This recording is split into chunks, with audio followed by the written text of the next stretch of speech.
Real horror stories YouTube channel पर welcome subscribers.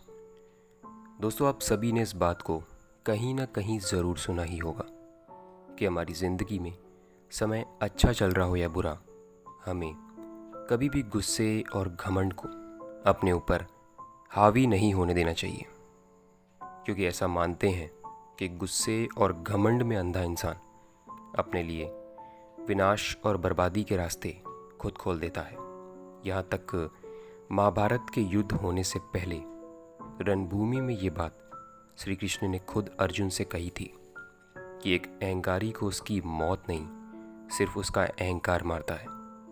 और आज की इस कहानी को सुनने के बाद हो सकता है कि आप सभी को इस बात का एहसास हो जाए कि अगर हमने अपने दिल और दिमाग में पनप रहे घमंड, गुस्से और अहंकार पे सही समय पर लगाम नहीं लगाई, तो कैसे यही घमंड, यही गुस्सा हमारी खूबसूरत सी ज़िंदगी को नर्क में बदल सकता है। आगे की कहानी मैं सुशील के पॉइंट ऑफ व्यू से सुनाऊंगा। सुशील, जो आज की इस कहानी के मुख्य पात्रों में से एक है। 14 अप्रैल 2004 मेरी ज़िंदगी की एक यादगार तारीख है, क्योंकि इस दिन मैंने अपनी ज़िंदगी की पहली नौकरी ज्वाइन की थी।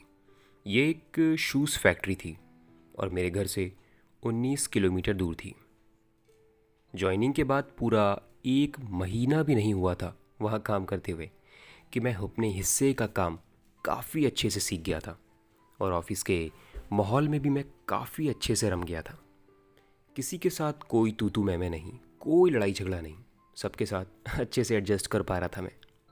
एक फ्रेशर होने के बावजूद मैं ये जॉब एक एक्सपीरियंस्ड की तरह कर रहा था, जबकि मुझे यकीन नहीं था कि अपनी लाइफ की इस पहली जॉब में मैं इतना अच्छा परफॉर्म करूँगा। सब कुछ बहुत अच्छा चल रहा था। ऑफिस के अंदर काम से रिलेटेड तो कोई दिक्कत नहीं हो रही थी मुझे, लेकिन कुछ चीज़ें थी जो मेरे लिए थोड़ी मुश्किलें पैदा कर रही थी। दरअसल जॉब करने के साथ साथ मैं एक स्टूडेंट भी था, तो मुझे अपनी पढ़ाई पर भी ध्यान देना होता था और सभी की तरह मेरे पास भी घर की थोड़ी बहुत जिम्मेदारियां थी, अपनी खुद की रिस्पॉन्सिबिलिटीज़, तो उस पर भी ध्यान देना था। तो अपनी पढ़ाई, ट्यूशन और घर के काम निपटाते निपटाते मुझे रात 11:30 से 12 बज जाते थे, जिस कारण मैं लेट सोता, लेट उठता और ऑफिस लेट पहुंचता। और सबसे बड़ी दिक्कत थी कि मैं जहां रहता था वो जगह मेरे ऑफिस से 19 किलोमीटर दूर थी, तो मैं अक्सर लेट ही पहुंचता। शुरू के 15-20 दिन तो किसी ने इस बात को नोट नहीं किया, तो मुझे कोई दिक्कत नहीं हुई। लेकिन एक रोज़ किसी ने ऑफिस में ही मेरे पीठ पीछे ये बात मेरे सीनियर को बता दी कि मैं पिछले 15-20 दिनों से लगातार ऑफिस लेट आ रहा हूँ। मेरे सीनियर को जिस दिन ये बात पता चली, उसी दिन उसने मेरे पास आके मुझे काफ़ी हड़काया और कहा कि अगर मेरा ये ऑफिस लेट से आने का सिलसिला रुका नहीं तो वो मेरी सैलरी से इसके पैसे काट लेंगे।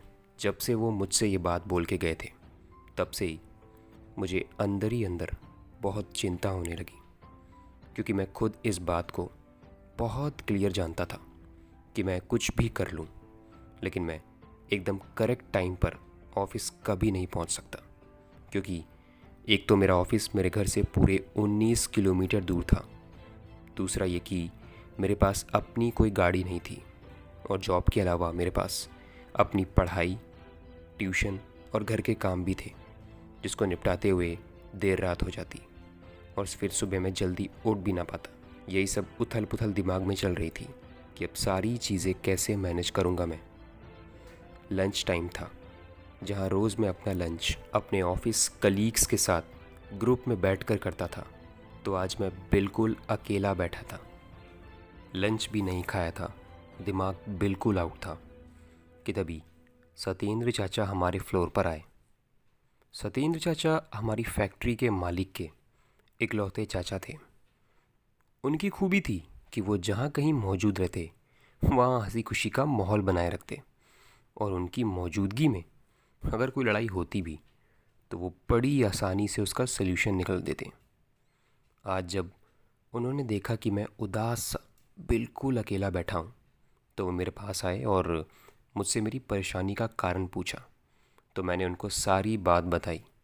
तो उन्होंने कहा, अरे तुम फिक्र मत करो, राकेश से मैं बात कर लूँगा। वो तुम्हारी सैलरी से 1 रुपये भी नहीं काटेगा। रही बात तुम्हारे ऑफिस लेट से पहुंचने की, क्योंकि तुम्हारा घर दूर है, तो तुम्हारी इस समस्या का भी मेरे पास एक सल्यूशन है। तुम कहो तो मैं बताऊं? मैंने कहा, चाचा बिल्कुल बताइए, मैं भी यही चाहता हूँ कि कम से कम कुछ तो सल्यूशन निकले इसका। तो चाचा मुझे फैक्ट्री के पीछे एक गली में लेकर गए, जहाँ लाइन से कुछ अच्छे मकान बने थे। मैं उनके पीछे पीछे ही चल रहा था कि तभी वो 4 माले के एक बड़े से मकान के सामने रुके। उन्होंने अपनी जेब से एक चाबी का गुच्छा निकाला और उसी गुच्छे में से एक चाबी से सामने बने उस बड़े से मकान के गेट पर लगे ताले को खोला। मैं उनके साथ उस मकान के अंदर गया। तो अंदर जगह तो काफ़ी लग रही थी, लेकिन अंधेरा बहुत था। चाचा ने लाइट्स ऑन करी। उसके बाद उन्होंने मुझे यहाँ के ग्राउंड फ्लोर और फर्स्ट फ्लोर और सेकंड फ्लोर पे ले जाकर एक एक कर दिखाया। तो सारे फ्लोर्स का इंटीरियर काफ़ी अच्छा था, लेकिन यहाँ कोई रहता नहीं था। बस हर फ्लोर पर हमारी फैक्ट्री का माल रखा था। तो मेरे पूछने पर चाचा ने मुझे बताया कि एक वक्त ये मकान उनके भतीजे यानी फैक्ट्री के मालिक का हुआ करता था, पर फिर कुछ फैमिली प्रॉब्लम्स के चलते उन्होंने इस मकान को छोड़ दूसरी जगह मकान ले लिया और इस मकान को फैक्ट्री का स्टोर हाउस बनवा दिया। इसके बाद ही उनसे जब मैंने पूछा कि वो मुझे यहाँ क्यों लाए हैं, तब उन्होंने मुझे बताया कि यहाँ इस मकान में थर्ड फ्लोर का रूम खाली है, और क्योंकि मैंने चाचा से कहा था कि मेरा घर काफ़ी दूर है, इसीलिए मुझे ऑफ़िस आने में लेट हो जाता है। तो चाचा ने मुझसे कहा कि क्यों ना मैं यहीं थर्ड फ्लोर पे रह लूँ। इससे मेरे रोज़ रोज़ दूर से ऑफ़िस आने का किराया भी बचेगा, मेरे पास टाइम भी रहेगा, और ख़ुद की पढ़ाई और कामों के लिए भी मेरे पास काफ़ी टाइम रहेगा। मैंने इस बात पे तुरंत उनको ना कर दी। तो उन्होंने कहा, अरे सुशील बेटा, एक बार रूम देख तो लो, तुम्हें बहुत पसंद आएगा। वो मेरे बार बार मना करने के बावजूद माने नहीं और मुझे थर्ड फ्लोर पर ले जाके उन्होंने रूम दिखाया। तो सचमुच रूम काफ़ी बड़ा और सुंदर था, और इस रूम में अटैच किचन बाथरूम भी था। मैंने पूरा रूम देखा, लेकिन उसके बावजूद भी मैंने यहाँ रहने से इनकार कर दिया। चाचा के बार बार पूछने पर मैंने इसका कारण उनको बताया।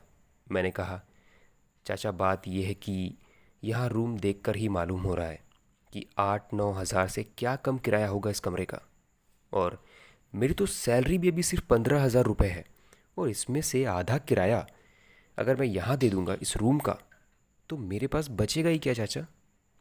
इस पर चाचा हंसे और फिर मुझसे उन्होंने पूछा कि मैं अभी जहाँ रहता हूँ वहाँ कितना रेंट देता हूँ। तो मैंने कहा कि वहाँ का मैं 3500 रेंट देता हूँ, और 3-4 हज़ार ही मैं अभी अफोर्ड कर सकता हूँ चाचा। तो इसके जवाब में चाचा ने जो कहा, उसने ना सिर्फ मेरी सारी प्रॉब्लम्स को एक झटके में ख़त्म कर दिया, बल्कि मुझे और खुश कर दिया था। उन्होंने कहा कि मैं जब तक इस फैक्ट्री में काम कर रहा हूँ, तब तक मैं यहाँ फ्री में रह सकता हूँ। मतलब मुझे यहाँ इस बंगले के इस रूम में रहने का कोई किराया, कोई इलेक्ट्रिसिटी बिल देने की कोई ज़रूरत नहीं है। लेकिन उन्होंने मेरे सामने एक शर्त रखी। शर्त ये थी कि मैं अभी जितनी मेहनत से, जितना फोकस देकर फैक्ट्री में अपनी ड्यूटी कर रहा हूँ, इसी तरीके से मैं जब तक यहाँ हूँ तब तक करूँ। मैंने कहा, बिल्कुल चाचा, मैंने अब तक कहने वाला कोई काम नहीं किया है, तो आगे भी नहीं करूँगा। इसके बाद एक लास्ट और ज़रूरी बात वो जाते जाते मुझसे बोल गए। उन्होंने कहा कि सुशील बेटा, अब एक बात अपने दिमाग में डाल लेना कि मैंने तुमको ये कमरा दिलाया है तुम्हारे आराम के लिए, तुम्हारे रहने के लिए। तो सिर्फ खुद से मतलब रखना, ज़्यादा किसी से दोस्ती करने की या बातचीत बढ़ाने की कोई ज़रूरत नहीं है, क्योंकि फैक्ट्री में अधिकतर लोग तुमसे जलते हैं तुम्हारे काम की वजह से। और अब जब लोगों को पता चलेगा कि मैंने तुमको यहाँ रहने के लिए रूम दे दिया है, तो वो तुमसे और जलने लगेंगे। तो बहुत होशियारी से अपनी ड्यूटी करते जाना और कहने वाला कोई काम मत करना। और उसके 3 दिन बाद ही मैं यहाँ शिफ्ट हो गया। मैं बहुत खुश था यहाँ शिफ्ट होने के बाद से, क्योंकि मेरी सारी दिक्कतें सॉल्व हो गई थी। और सबसे बड़ी बात थी कि मेरा पूरा रेंट का पैसा बच रहा था। साथ में जो आने जाने का काफ़ी पैसा खर्च हो रहा था वो भी बचने लगा। और मैं अपनी पढ़ाई और अपने आप को काफ़ी टाइम दे पा रहा था। एकदम से मेरी सारी प्रॉब्लम्स ऐसे सॉल्व हो जाएंगी, मुझे मालूम ही नहीं था। मैं बहुत रिलैक्स था। लेकिन मेरी ये खुशी ज़्यादा दिन टिकने वाली नहीं थी, क्योंकि इधर एक तरफ मेरी ये सारी प्रॉब्लम्स ठीक हो गईं, तो दूसरी तरफ कुछ और अजीब दिक्कतें शुरू हो गईं। एक रोज़ की बात है, जब मैं रात का खाना वगैरह करके अपने सारे कामों से फ्री होकर रात 10:30 बजे अपनी एक फेवरेट किताब पढ़ते पढ़ते सो गया। देर रात करीब 1 से 1:30 बजे के बीच मेरी नींद मेरे कमरे की छत से आती एक लगातार धमक की आवाज़ से टूटी। नींद टूटी। मैं चौंकते हुए उठा तो मुझे 10-15 सेकंड्स लगे ये समझने में कि ऐसी आवाज़ तभी आती है जब कोई फुटबॉल या बास्केटबॉल जैसी बड़ी गेंद को ज़मीन पे पटक कर खेलता है। मैंने अपनी ज़िंदगी में कभी भूत प्रेत जैसी बकवास पे भरोसा ही नहीं किया था, लेकिन ना मानते हुए भी दिमाग उन सारी बातों में जा रहा था। और उसकी वजह ये थी कि इस पूरे बंगले में 4 माले थे और उन सभी में से एक यही ऐसा फ्लोर था जिसमें मैं पिछले 1 हफ्ते से रह रहा था, और बाकी के फ्लोर्स पर सिर्फ फैक्ट्री का माल रखा था। और अगर मेरे अलावा कोई रहता ही नहीं था यहाँ पे, तो इस तरीके की आवाज़ें आना कैसे मुमकिन था। इन सब चीज़ों के होने के बाद नींद का आना तो मुश्किल था। वो धम धम की आवाज़ लगातार आ रही थी।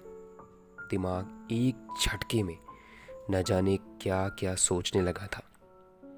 और इन सब बातों के बीच डर का लगना तो लाजमी था। समझ नहीं आ रहा था कि करूं क्या। लेकिन फिर अपने अंदर हिम्मत बटोर के मैंने ये फैसला किया कि मैं इस आवाज़ को लेकर न जाने क्या क्या बकवास चीज़ें सोचकर खुद में ही डरे जा रहा हूँ। लेकिन कुछ भी हो, मुझे एक बार ऊपर जाके देखना चाहिए कि असल में बात क्या है। मैं उस वक्त बाहर से कितनी भी हिम्मत बटोर लेता, पर सच तो यही था कि मैं अंदर से काफ़ी डरा हुआ था। मैं हिम्मत कर बेड से उतरा और कमरे में रखे एक डंडे को लेकर धीरे धीरे मेन गेट की ओर बढ़ रहा था कि तभी मुझे चाचा की कही एक बात याद आई। उन्होंने कहा था कि अक्सर देर रात को भी फैक्ट्री के कुछ वर्कर्स माल उठाने रखने फैक्ट्री में आया करते हैं। तो मैंने सोचा कि ऐसे वक्त पे अगर किसी ने मुझे ऊपर के फ्लोर पर जाते देख लिया और जाके चाचा से बता दिया या मेरे सीनियर को ही बता दिया, तो पता नहीं अंजाम क्या हो। इसीलिए मैंने 4th फ्लोर पर जाके चेक करने का रिस्क नहीं लिया और मैं वापस अपने रूम में आ गया। और तभी गौर किया कि वो आवाज़ भी अब बंद हो चुकी थी। ये एक पल में आवाज़ आना और फिर बंद हो जाना, जो भी हो रहा था बड़ा अजीब था। लेकिन ठीक भी हुआ कि मुझे अब ज़्यादा परेशान नहीं होना पड़ा। अब मुझे डर भी नहीं लग रहा था। मैं थोड़ा रिलैक्स था। आधी नींद में उठने की वजह से सिर में काफ़ी दर्द था और नींद भी काफ़ी तेज़ आ रही थी। तो मैंने किसी चीज़ को लेकर कुछ भी सोचना उस वक्त ज़रूरी नहीं समझा। मैं बस 2 ग्लास पानी पीकर सो गया। वो रात तो कट गई और अगले दिन कुछ भी दोबारा ऐसा नहीं हुआ। लेकिन 9 दिन के अंदर अंदर मुझे अपने इस नए घर या नए रूम में कुछ अजीब एक्टिविटीज़ के घटित होने का शक हुआ। उस वक्त जब मुझे पहली पहली बार कुछ डाउट हुआ, उस वक्त तो मैंने कोई भी धारणा नहीं बनाई या कोई इमेजिनेशन नहीं बनाई, ना ही अपने अंदर किसी तरीके के डर को आने दिया। पर हर चीज़ को नोटिस ज़रूर करता रहा मैं। और 15-20 दिन बाद बड़े पक्के तौर से मैंने अपने इस रूम में एक चेंज को नोटिस किया। और वो ये कि जो बॉल की धमक की आवाज़ मैंने यहाँ शुरू के 3 रातों में सुनी थी, वो आवाज़ अक्सर 2-4 दिन के गैप में रात के वक्त सुनाई दे जाती थी, जिससे कई बार मेरी नींद टूटती और मुझे डर भी लगता। लेकिन वो आवाज़ बस कुछ देर को होती और फिर धीरे धीरे मुझे उसकी आदत हो गई, तो उससे ना ही मुझे डर लगता, ना ही मुझे उससे कोई प्रॉब्लम होती। लेकिन इसके साथ साथ एक दूसरी चीज़ थी जिसने मुझे डरा दिया था। दरअसल मेरी अंधेरे में सोने की आदत थी, इसीलिए मैं रात को अपना सारा काम निपटाने के बाद अपने कमरे, किचन, बाथरूम और गैलरी की लाइट्स बंद करके सोता था। पर 15-20 दिनों से मैंने नोटिस किया कि मेरे रूम, किचन, बाथरूम की लाइट्स मुझे सुबह ऑन मिलती। और सिर्फ इतना ही नहीं, बल्कि घर का कुछ छोटा मोटा सामान भी अपनी जगह नहीं मिलता। इसके साथ बाथरूम का वाटर टैप और वॉश बेसिन का टैप भी सुबह मुझे ऑन मिलता। अब आप सोचेंगे कि ये भी तो हो सकता है कि उस वक्त मेरा शेड्यूल काफ़ी बिज़ी रहता था, दिमाग 10 जगह लगा रहता था, तो हो सकता है कि मैं ही ये सारी चीज़ें करके या मैं ही ये सारी गलतियां करके भूल जाता था। बिल्कुल, आपका अंदाज़ा सही हो सकता है, लेकिन गलतियां 1-2 बार होती हैं, बार बार नहीं। खासकर तब जब आप 15-20 दिनों तक उन्हीं चीज़ों पर ध्यान दे रहे हों। जब मैंने खुद 15-20 दिन इस अजीब और डरा देने वाली घटनाओं को अपने इस घर में खुद अपनी आंखों से होता देखा, तो डर तो लगा, पर जल्दबाजी में ही एक बात आई दिमाग में कि जो कुछ भी हो रहा है, क्यों ना इसके बारे में सत्येंद्र चाचा से बताया जाए, शायद वो मेरी कुछ मदद कर पाएँ। लेकिन फिर मैंने अपना मन बदल लिया, ये सोच के कि शायद वो मेरी बातों पे यकीन ही ना करें। उल्टा ये सोचे कि एक तो मैंने इस लड़के को रहने के लिए बिना किराए के यहाँ रहने का इंतज़ाम करा दिया है, ऊपर से ये अब इतने नखरे कर रहा है, पागलों जैसी बातें कर रहा है। तो इसके डर से मैंने ऐसा कुछ भी नहीं किया। लेकिन कुछ तो सल्यूशन निकालना ही था, क्योंकि थोड़ी बहुत चीज़ें तो मैं बर्दाश्त कर सकता था, लेकिन अब पानी सिर के ऊपर जा रहा था। क्योंकि जो पिछले 15-20 दिनों से चल रहा था, उन सब को नज़र में रखते हुए मेरा दिमाग और मेरा शक एक ही चीज़ कह रहा था कि शायद मेरे सोने के बाद कोई तो है जो मेरे इस कमरे में आके चीज़ों से छेड़छाड़ करता है। लेकिन फिर मन में एक बात और आई कि अगर ऐसा कोई है भी जो मेरे सोने के बाद मेरे पीठ पीछे मेरे इस कमरे में आके चीज़ों से छेड़खानी करता है या जो कुछ भी करता है, तो वो क्यों कोई ऐसा सुराग छोड़ेगा जिससे मुझे अंदाज़ा लग जाए कि कोई इस कमरे में आया था। यानी वो क्यों मेरे रूम, किचन, बाथरूम या गैलरी की लाइट्स खुली छोड़ देगा या फिर बाथरूम का टैप ओपन करके छोड़ देगा। वो तो सब कुछ ऐसे करेगा कि मुझे पता ही ना लगे। तो फिर ये सब क्या हो रहा था? दिमाग काम नहीं कर रहा था, कुछ समझ नहीं आ रहा था। और सबसे बड़ी बात थी कि चाह कर भी मैं ये बात चाचा से बता नहीं पा रहा था, क्योंकि मैं किसी भी कारण अब ये रूम छोड़ना नहीं चाहता था, क्योंकि मेरे पैसे काफ़ी बच रहे थे। पर इसका ये मतलब भी नहीं था कि मैं हाथ पे हाथ रख के बैठा रहता और जो हो रहा था उसको देखता रहता, खुद में ही परेशान होता, डरता और टेंशन पाल लेता। कुछ ना कुछ डिसीज़न तो लेना ही था। तो मैंने डिसाइड किया कि जब मैं सुबह रेडी होकर फैक्ट्री अपनी जॉब पे जाऊंगा तो अपने रूम को बहुत अच्छे से चेक करके लॉक करके जाऊंगा, और रात को सोने से पहले भी मैं अपने रूम को अच्छे से लॉक करके सोऊंगा। मैंने ये भी डिसाइड किया कि अपने सारे काम निपटाने के बाद या संडे के दिन जो मेरे पास फ्री टाइम रहेगा उस वक्त मैं अपने रूम में नहीं रहा करूँगा, कहीं बाहर घूमने निकल जाया करूँगा या किसी दोस्त के साथ बाहर वक्त बिता लिया करूँगा। क्योंकि फ्री टाइम में अगर रूम में ही पूरा टाइम रहूँगा तो घूम फिर के वही सब चीज़ें जो मैं पिछले कुछ वक्त से यहाँ एक्सपीरियंस कर रहा हूँ उन्हीं पर ध्यान दूंगा और बेवजह की टेंशन पाल लूँगा। और एक बात ये भी थी कि मैं पूरे दिन जब तक जॉब के टाइम फैक्ट्री में रहता तब तक तो चहल पहल के बीच रहता, तो मुझे काफ़ी अच्छा फील होता और दिमाग भी बिल्कुल फ्री रहता। पर काम से छूटने के बाद जब रूम में लौटता तो एक तो बिल्कुल अकेला रहता, ऊपर से डर भी थोड़ा थोड़ा लगता। तो इसलिए मैंने जो रूटीन डिसाइड किया था वो करना शुरू कर दिया। लेकिन इतना कुछ करने के बाद भी जो कुछ अजीब चीज़ें यहाँ हो रही थीं वो रुकी नहीं। अभी भी सुबह उठने पर लाइट्स ऑन मिलती, बाथरूम के वाटर टैप और किचन के वाटर टैप से रह रह के पानी बहता रहता, और मेरी ज़रूरत का कुछ छोटा मोटा सामान अपनी जगह पर ना मिलता। सब कुछ अभी भी बिल्कुल वैसा ही चल रहा था, कुछ नहीं बदला था और ना ही मैं रिलैक्स था।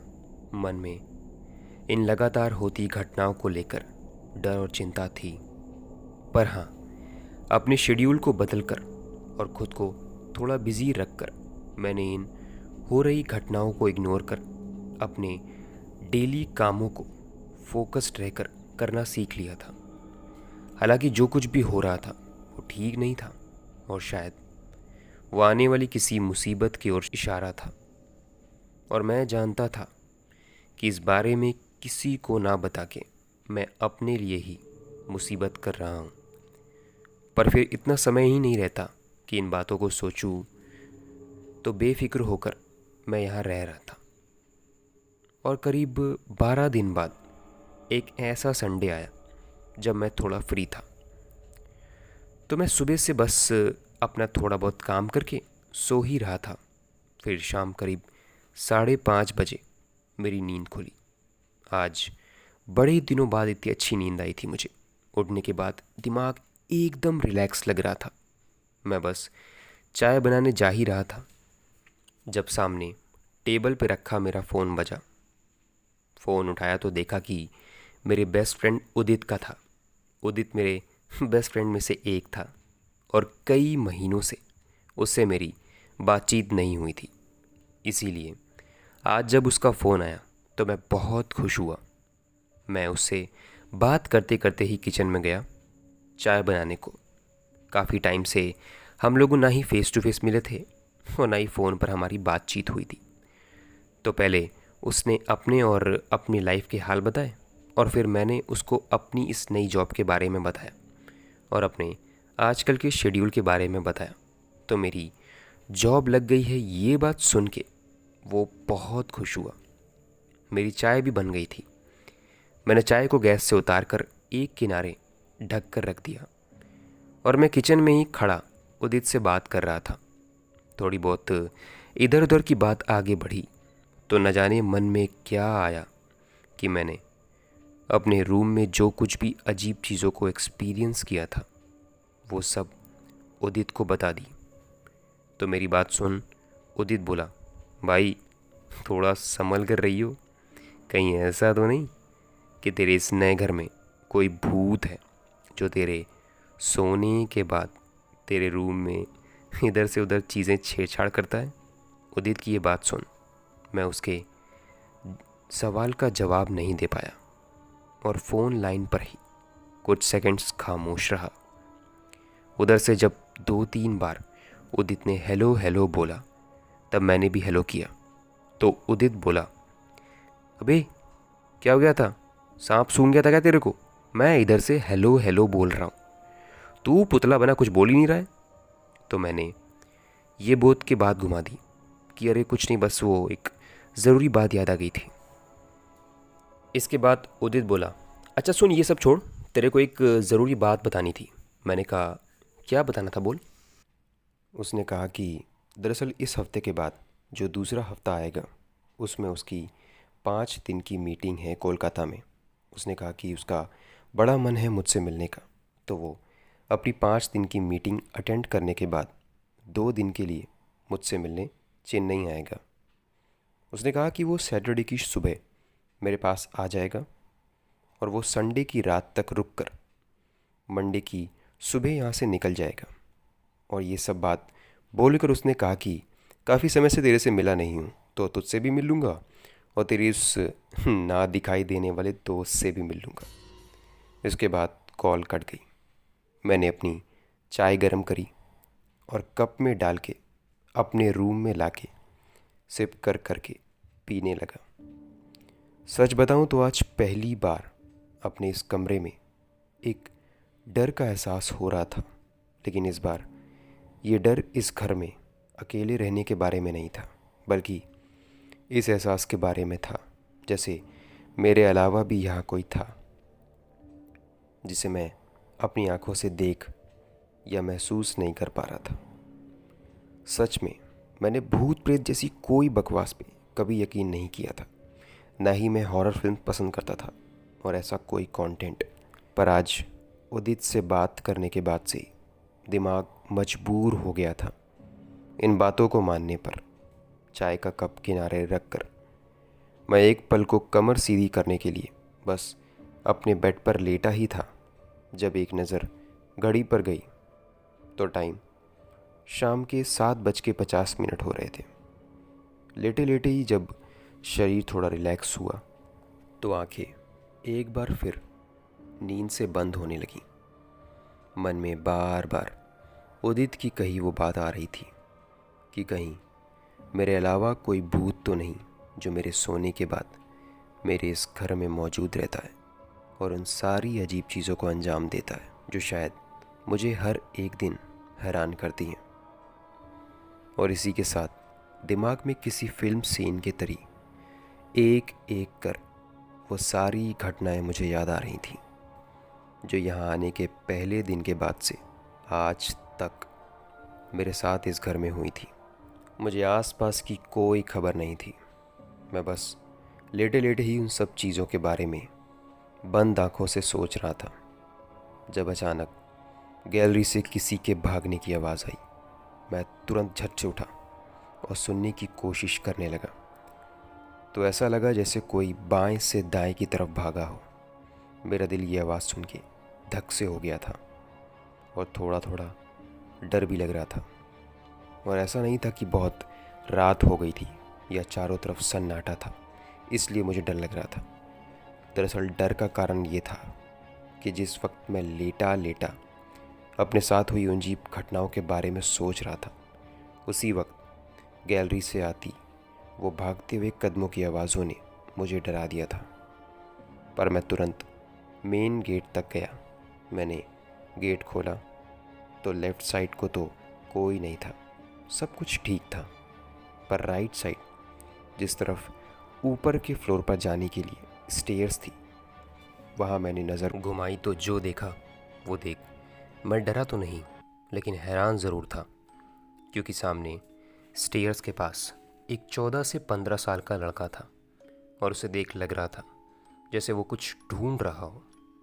उस लड़के को देखते साथ मेरे अंदर जितना डर, जितनी चिंता और जितने सवाल थे इस जगह को लेकर वो सारे एक पल में ख़त्म हो गए थे। अब मुझे एक पल में समझ आ गया था कि ऊपर के फ्लोर से रात के वक्त बॉल के पटकने की आवाज़ का आना या कभी कदार जो गैलरी से रात के वक्त किसी के मौजूद होने का आभास होता था वो क्यों होता था। सच बताऊं तो आज पहली बार अपने अलावा इस घर में किसी और को देखकर मुझे बहुत खुशी हो रही थी। मैंने उसको आवाज़ दी तो वो एक पल को मेरी तरफ देखकर ऊपर के फ्लोर पर भाग गया। मैं उसके पीछे नहीं गया, लेकिन मुझे अब तसल्ली हो गई थी कि चलो मेरे अलावा भी यहाँ एक परिवार और रहता है। पर जब मैं वापस अपने कमरे में आके रात के खाने की तैयारी कर रहा था कि तब मेरे दिमाग में एक बात आई। वो ये कि चाचा ने तो कहा था कि ये बंगला फैक्ट्री का स्टोर हाउस है और यहाँ इस फ्लोर के अलावा हर फ्लोर पे सिर्फ फैक्ट्री का माल रखा है। तो उन्होंने मुझसे झूठ क्यों बोला? झूठ ये था कि यहाँ मेरे अलावा भी एक फैमिली सच में रह रही थी मेरे ऊपर के फ्लोर पर। लेकिन उन्होंने कहा था कि ये एक स्टोर हाउस है और यहाँ मेरे अलावा कोई नहीं रहता है। लेकिन फिर सोचा कि हो सकता है कि वो मुझे ये सब चीज़ें बताना ना चाह रहे हों, या बॉस की फैमिली के कुछ लोग ऊपर के फ्लोर पर रह रहे हों जिसके बारे में मुझे बताना उनको ठीक ना लगा हो। खैर जो भी हो, मैंने इन चीज़ को लेकर ज़्यादा सोचना ठीक नहीं समझा। खैर उस दिन के बाद से ही वो बच्चा मुझे आते जाते अपने रूम के पास कभी कदार दिख जाता। मैं कई बार उस बच्चे को आवाज़ देता, अपने पास बुलाता, लेकिन वो मुझे देखते ही भाग जाता और कभी मेरे पास नहीं आता। और मेरे पास भी इतना वक्त नहीं था कि मैं उसके पीछे जाऊं या उसकी इंक्वायरी करूं। मैं तो बस उससे कुछ बातें करना चाहता था, और ख़ासकर मैं उससे ये पूछना चाहता था कि भाई तेरे को पूरे दिन के बाद रात के 12 बजे ही टाइम मिलता है बास्केटबॉल खेलने का, वो भी अपने कमरे में। खैर ये सब तो ठीक था, लेकिन मेरे रूम में हो रही वो अजीब घटनाएं, जैसे लाइट्स का अपने आप ऑन रहना या बाथरूम के वाटर टैप का अच्छे से बंद करने के बाद भी सुबह उठने पर चालू मिलना, या रूम के कुछ ज़रूरी सामान का उनकी जगहों पर ना मिलना, अभी भी जारी था। मैं जानता था कि ये सब ठीक नहीं था, पर शेड्यूल इतना बिजी था कि मेरे पास दो चॉइसेस थी कि या तो मैं इन घटनाओं से डरता रहता या अपनी जॉब करता और यहाँ रह लेता। तो ओवरऑल मैंने इन चीज़ों को इग्नोर करना शुरू कर दिया। और अगर रात के वक्त मुझे कोई आवाज़ सुनाई देती भी, फिर चाहे वो ऊपर के छत से आने वाली आवाज़ हो या गैलरी से आने वाली, तो मुझे अब उनसे डर नहीं लगता। क्योंकि उस 15 साल के लड़के को यहाँ इस बिल्डिंग में अपनी आंखों से देखने के बाद मुझे सच पता चल गया था कि यहाँ मैं अकेला नहीं रहता हूँ, बल्कि यहाँ मेरे अलावा भी एक परिवार रहता है। और सच बताऊँ तो मेरे अंदर डर पैदा ही इसलिए हुआ था क्योंकि चाचा ने मुझको कहा था कि यहाँ कोई रहता नहीं है। और फिर जब यहाँ से तरह तरह की आवाज़ें सुनाई देती तो मन में आता कि जब कोई रहता ही नहीं तो इस तरह की आवाज़ें क्यों आ रही हैं। खैर अब सब साफ हो गया था। ऐसे ही एक दिन मुझे ऑफिस का थोड़ा ज़्यादा काम मिला था, तो मैं रात 11:30 बजे अपना ज़रूरी काम निपटा रहा था। तब जब मुझे नींद लगने लगी तो मैंने अपने लिए कॉफ़ी बनाई और मैं रूम में ही कॉफ़ी पीते जा रहा था और अपना काम करते जा रहा था। मैं पक्के तौर से तो नहीं कह सकता, पर उस रात मुझे 2-3 बार ऐसा हल्का हल्का एहसास हुआ जैसे कोई रो रहा था। एक तो उस वक्त इतना सन्नाटा था कि दूर दूर तक घट रही चीज़ों की आवाज़ें साफ साफ सुनाई दे रही थी। तो मैं एक दो बार नोटिस करने के बाद जान गया कि ये मेरा वहम नहीं हो सकता, ज़रूर आसपास कोई तो रो रहा है। अब जो रो रहा है वो आसपास ही है या किसी दूसरे मकान में, ये जानने के लिए मैं अपने कमरे से बाहर गैलरी में गया। तो वहाँ टहलते टहलते मैंने नोटिस किया कि वो रोने की सिसकने की आवाज़ बंद हो चुकी थी। मैंने गैलरी को दोनों तरफ से ठीक से देखा कि कहीं कोई है तो नहीं। जब देखा कि सब कुछ ठीक है तो मैं वापस अपने कमरे में आ गया और अपना काम वापस पूरा करने को बैठ गया। लेकिन अजीब बात थी कि कुछ देर बाद वो आवाज़ फिर से शुरू हो गई थी। इस बार मैंने पहले अपने रूम के पीछे बनी बैल्कनी पे जाके आस पास नज़र घुमा के सुनने की कोशिश की कि कहीं ऐसा तो नहीं कि ये आवाज़ पड़ोस में रहने वाले किसी बच्चे की हो। लेकिन इतनी रात गए कौन बच्चा रोएगा, ये सोच के मैं वापस रूम में आ गया। 2-3 बार मैंने गैलरी में जाके भी चेक किया, लेकिन एक बड़ी अजीब चीज़ हो रही थी। वो ये कि मैं जब जब इस रोने की आवाज़ को सुन चेक करने को अपने कमरे से बाहर जा रहा था, तब ये आवाज़ आना बंद हो जाती, और जैसे ही मैं वापस कमरे में आता तो आवाज़ फिर आने लगती।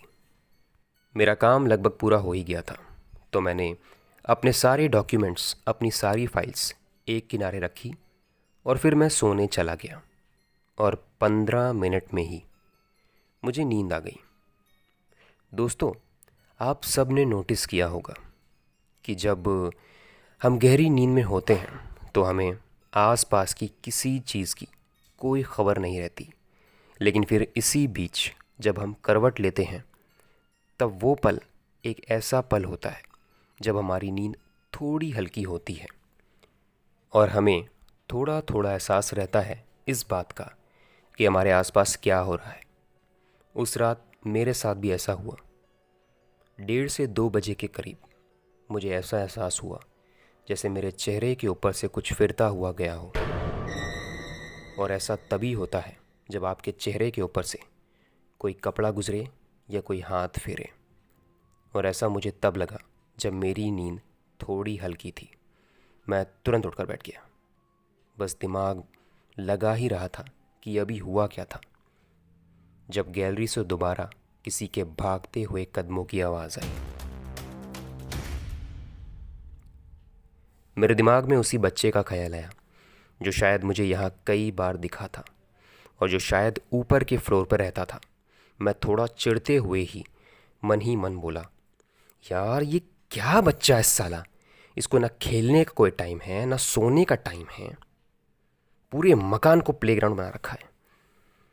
गुस्सा तो बहुत आ रहा था, मन तो किया कि अभी जाके 2 थप्पड़ लगाऊं उस बच्चे को, लेकिन फिर मैंने कोई सीन क्रिएट नहीं किया। मैंने अपने रूम के मेन गेट को लॉक किया और मैं दोबारा सो गया। वो रात सही से कट गई और अगले दिन मैं बिना किसी दिक्कत के ऑफिस चला गया था और 5:30 बजे लौट भी आया था अपने रूम पर। आज मुझे थोड़ी प्लानिंग और तैयारी करनी थी, क्योंकि कल उदित मेरा दोस्त आने वाला था और मैं खाना बहुत अच्छा बनाता था। तो मैंने सोचा कि वो जब तक मेरे पास 2 दिन रहेगा तब तक मैं उसको अच्छा अच्छा खाना बना के खिला दूंगा। और उसने कहा था कि उसको यहाँ की अच्छी अच्छी जगहों पर घूमना भी है, तो मैंने कुछ घूमने लायक जगहों पर उसको ले जाने का प्लान बना लिया था। अब बस इंतज़ार था तो उसके आने का। और स्पेशली उदित के लिए मैंने 3 दिन ऑफिस ना जाने का सोच लिया था। अगले दिन यानी सैटरडे की सुबह 7:30 बजे मुझे उदित का फ़ोन आया और उसने कहा कि वो स्टेशन से बाहर निकल कर आ गया है, तो मैं जल्दी से आकर उसको पिक कर लूँ।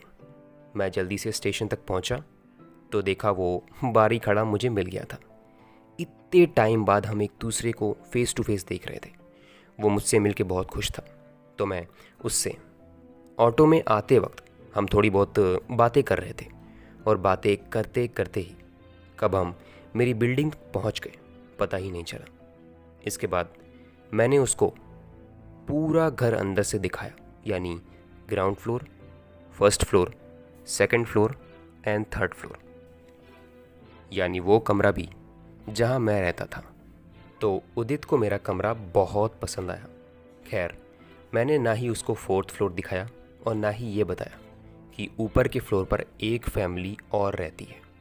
खैर, वो फ्रेश हुआ और उसने हाथ मुंह धोने के बाद मेरे साथ बैठकर मुझे अपने सफ़र के बारे में बताया और हमारी थोड़ी बातचीत और हुई। आखिर हम इतने टाइम बाद मिल रहे थे तो जाहिर है कि हमें बहुत सी बातें करनी थी।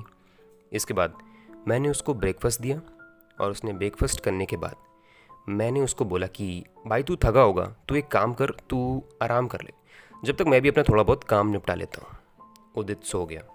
इधर मैं अपने ऑफिस के बचे हुए कुछ कामों को पूरा करने बैठ गया था, लेकिन इसी बीच मैं देख रहा था कि उदित बार बार करवटें बदल रहा था। मुझे लगा कि शायद उसकी आदत होगी, तो मैंने उसको जगा के पूछा नहीं कि क्या हुआ, बात क्या है। खैर थोड़ी देर बाद ही मैंने देखा कि वो चौंकते हुए उठ के बैठा और फिर मेरी तरफ देखकर बोला कि हाँ भाई बोलना यार, क्या बात है, क्यों आवाज़ दे रहा है? मैं बोला आवाज़ दे रहा हूँ? कब भाई?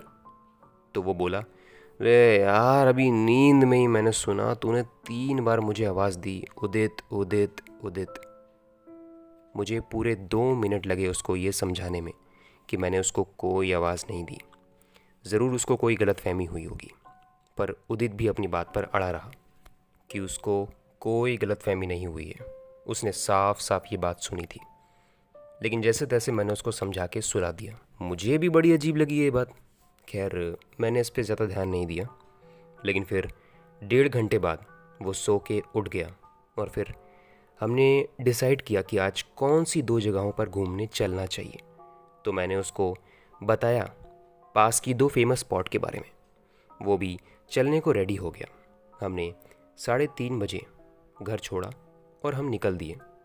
हमने बाहर काफ़ी घूमा फिरा, काफ़ी टाइम बिताया और हम ये सोचकर बाहर घूमने गए थे कि जब हम लौटें तो टाइम रात के खाने का आसपास हो, ताकि बाहर से ही खाकर घर लौटें और फिर पहुंचकर खाना बनाने की झंझट ना हो। और वैसा ही हुआ, हम बाहर से खाकर ही लौटे। घर पहुंचकर हम काफ़ी थके हुए थे।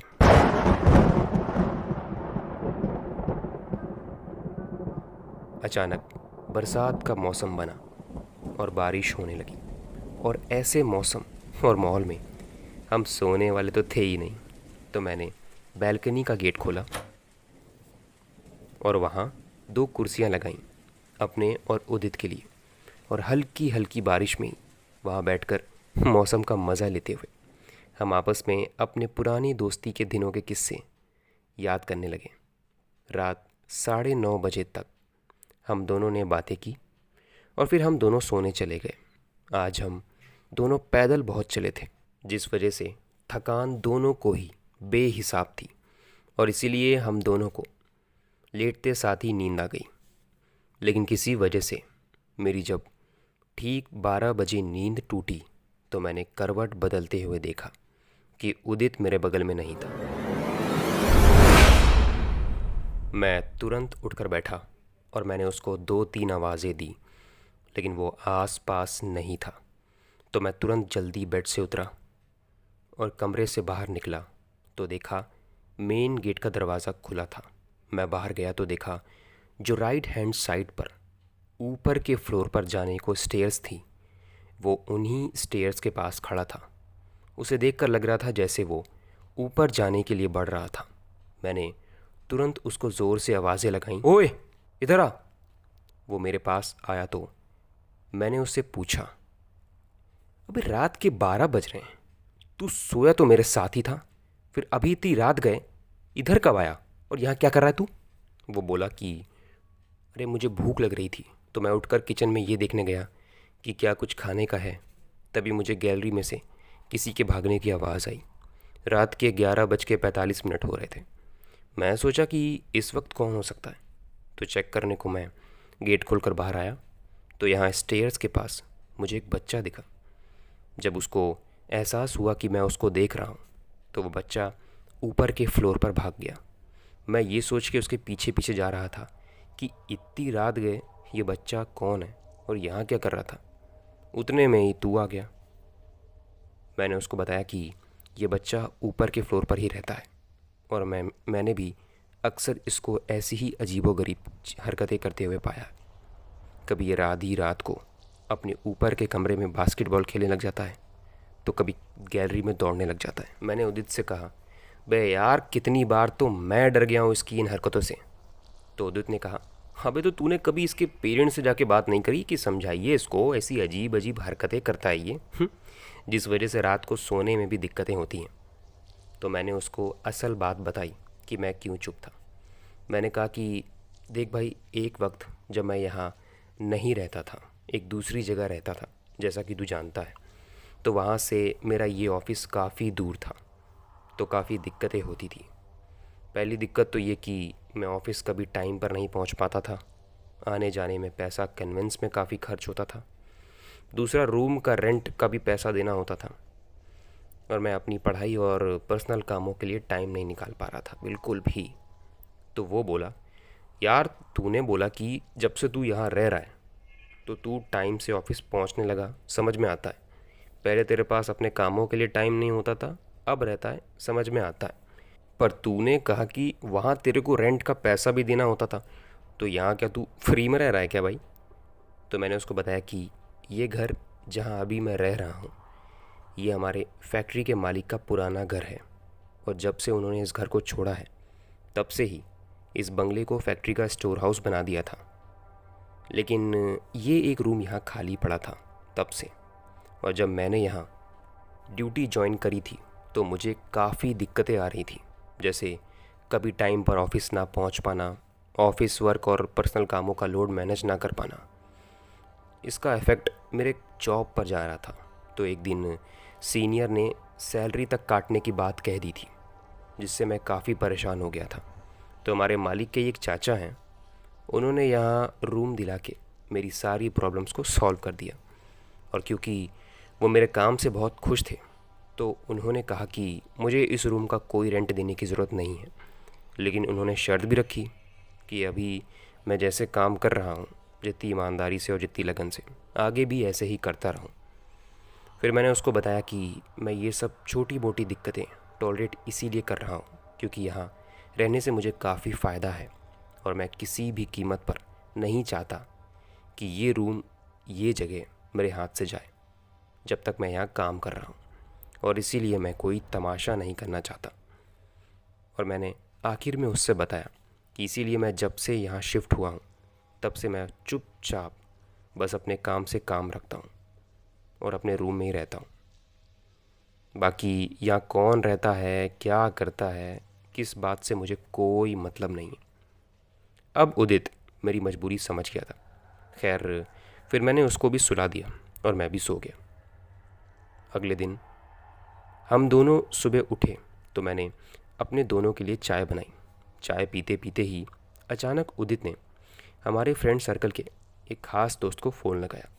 वो दोस्त जिससे शायद सालों से बात नहीं करी थी, और उसका नंबर भी मेरे पास शायद नहीं था। इतने लंबे टाइम के बाद उससे बात करके मुझे अच्छा लग रहा था। उससे बात करके कॉल कटी ही थी जब मेरे पास सत्येंद्र चाचा का कॉल आया। कॉल उठाई तो उन्होंने कहा कि उनको आज ही बैंक में एक बहुत ज़रूरी काम निपटाना है, लेकिन उनके पास टाइम नहीं है, वो आज बहुत बिज़ी है। तो उन्होंने मुझसे कहा कि क्या मैं सिर्फ 1.5 घंटे का टाइम निकाल के बैंक जाके उनका ये काम करवा दूंगा। मैंने मना नहीं किया। मैंने उदित से कहा कि तू बस 1.5 से 2 घंटे के लिए यहीं रूम पे रुक, मैं अपना एक ज़रूरी काम निपटा के आता हूँ। मैं तैयार होके बैंक तो निकल गया, लेकिन आज गर्मी भी बहुत थी, ऊपर से वहाँ मुझे 2.5 घंटे लग गए। वापस आया तो बहुत थका हुआ था मैं। हम दोनों ने लंच साथ ही में किया और फिर मैं थकान की वजह से सो गया। लेकिन उदित मेरे बगल में ही बैठ के मेरी ही एक बुक पढ़ रहा था। मेरी आदत थी कि मैं दोपहर में ज़्यादा देर सोता नहीं था, और आज भी यही हुआ। करीब 1.5 घंटे बाद ही मैं टॉयलेट करने को उठा तो कल ही की तरह आज फिर उदित मेरे बगल में नहीं था। तो मैं तुरंत उठा तो मुझे बाहर से उदित के हंसने की आवाज़ें आ रही थी। मुझे लगा कि शायद वो फ़ोन पे किसी से बात कर रहा था, तो मैंने ज़्यादा फिक्र नहीं करी। लेकिन तभी इत्तेफाक से मेरी नज़र सामने बेड के पास ही टेबल पर गई, तो देखा उदित का फ़ोन सामने मेरे फ़ोन के साथ टेबल पे रखा था। मैं सोचा कि अगर फ़ोन यहाँ रखे हैं तो ये हंस हंस के किससे बातें कर रहा है। मैं उसको आवाज़ें देता हुआ बाहर गया तो वो मेन गेट को बंद करते हुए हंसते हुए बोला, अबे आ रहा हूँ भाई, क्या हो गया, क्यों चिल्ला रहा है भाई। सामने आते ही मैंने उससे पूछा, तू बाहर किससे बातें कर रहा था? तो उसने बोला, अबे तो तू सोया हुआ था ना, तू कब उठ गया? मैं बोला, अबे वो सब छोड़, तू ये बता कि तू बाहर बातें किससे कर रहा था? तो वो बोला कि अबे बताता हूँ, रुक जा, अंदर बैठ चल के, सब बताता हूँ।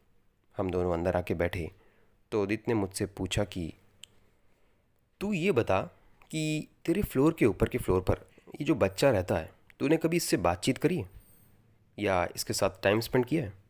तो मैं बोला कि भाई बताया तो था तेरे को कि मैं ज़्यादा यहाँ किसी से मतलब नहीं रखता, और फिर इतना टाइम भी नहीं रहता यार कि ऊपर जाऊँ, उससे दोस्ती करूँ, बातचीत करूँ। ऑफिस से छूटते ही अपना खुद ही पर्सनल काम इतना रहता है कि सब निपटाते निपटाते रात हो जाती थी। और फिर दूसरी बात, वो साला है ही बहुत अजीब। कई बार मैंने ऑफिस से आते जाते वक्त जब भी उसको गैलरी में इधर उधर कहीं देखा तो बुलाया अपने पास बड़े प्यार से बात करने के लिए, एक दोस्त के तरीके। लेकिन साला कभी आता ही नहीं था। पहले दूर से खड़ा खड़ा घूरता रहेगा, फिर भाग जाता है। तो फिर मैंने भी इसको देख के अनदेखा करना शुरू कर दिया। तो उदित बोला, अबे ऐसा कुछ नहीं है भाई, बहुत सही लड़का है वो। अभी मैं बाहर उसी से बात कर रहा था। उसकी ये बात सुन मैं थोड़ा शॉक्ड था, ये सोच के कि मैं यहाँ 1 डेढ़ महीने से रह रहा हूँ, लेकिन उस लड़के से आज तक मेरी बातचीत नहीं हुई।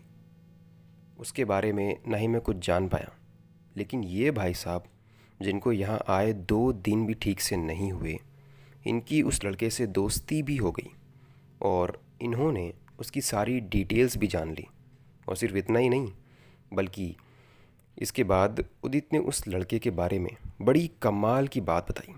उदित ने कहा कि ये लड़का जो कभी रात के 12 बजे बास्केटबॉल खेलने लग जाता है, तो कभी एकदम से गैलरी में दौड़ने लग जाता है। इसका रीज़न ये है, वो ऐसा इसलिए करता है, दरअसल वो एक बास्केटबॉल प्लेयर है। हालांकि है तो वो एक 9th क्लास का स्टूडेंट ही, लेकिन उसका बास्केटबॉल में इतना ज़्यादा इंटरेस्ट है कि वो अपने स्कूल में होने वाले बास्केटबॉल के किसी भी गेम या स्पोर्ट्स इवेंट को नहीं छोड़ता है।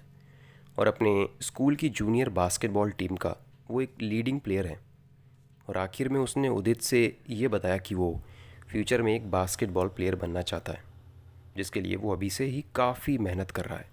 लेकिन स्टडीज़ असाइनमेंट और कोचिंग असाइनमेंट्स का काम इतना होता है कि वो रात तक ही फ्री होता है।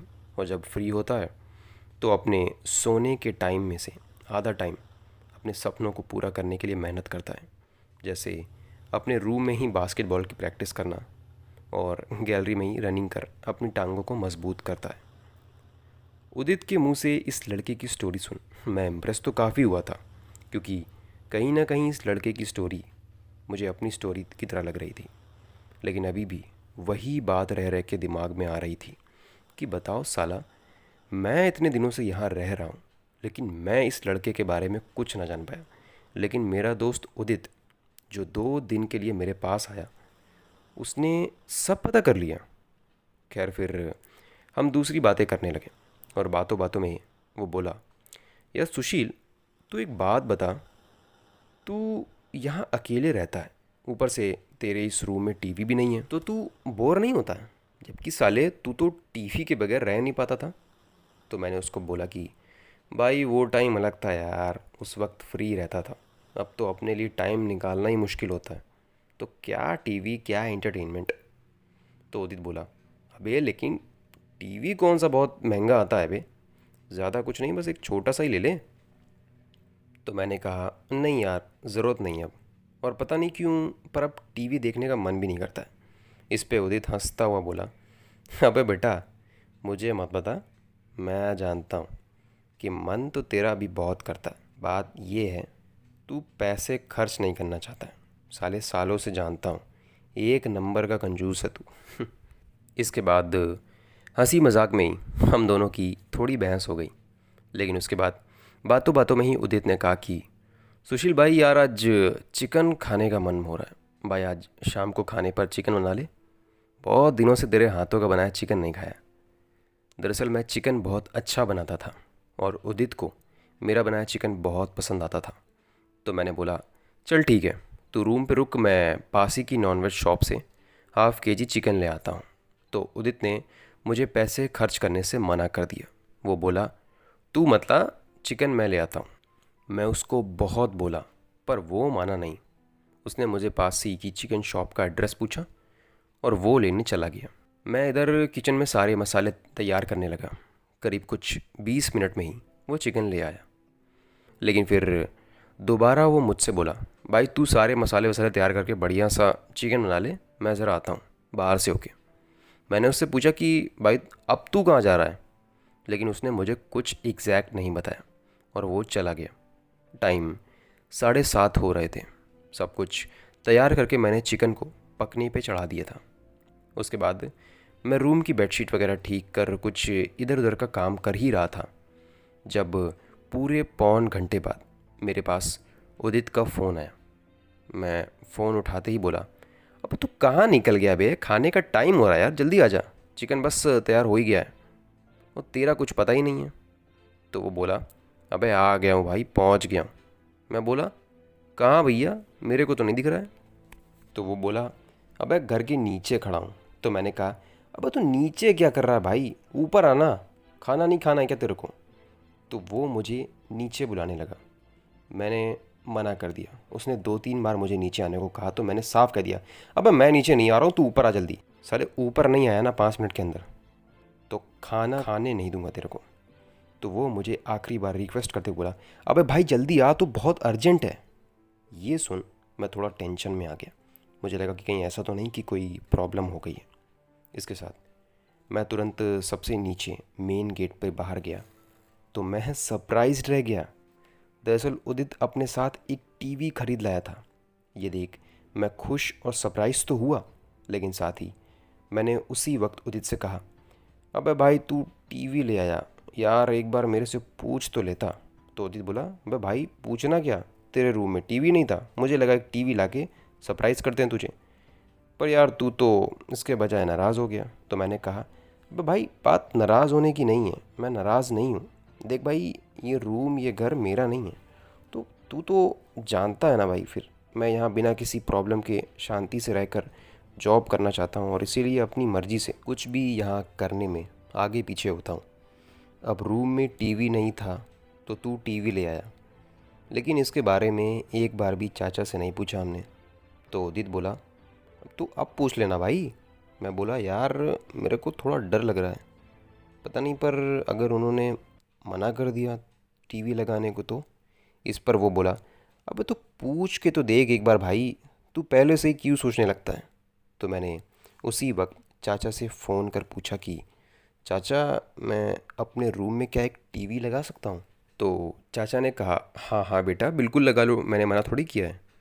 इसके बाद वो बोले, और हाँ अगर खर्च नहीं करना चाह रहे हो तो कोई बात नहीं, मैं 1-2 दिन में तुम्हारे लिए टीवी का इंतज़ाम करा दूंगा। तो इस पर मैंने उनसे कहा कि नहीं नहीं चाचा, इसकी कोई ज़रूरत नहीं है।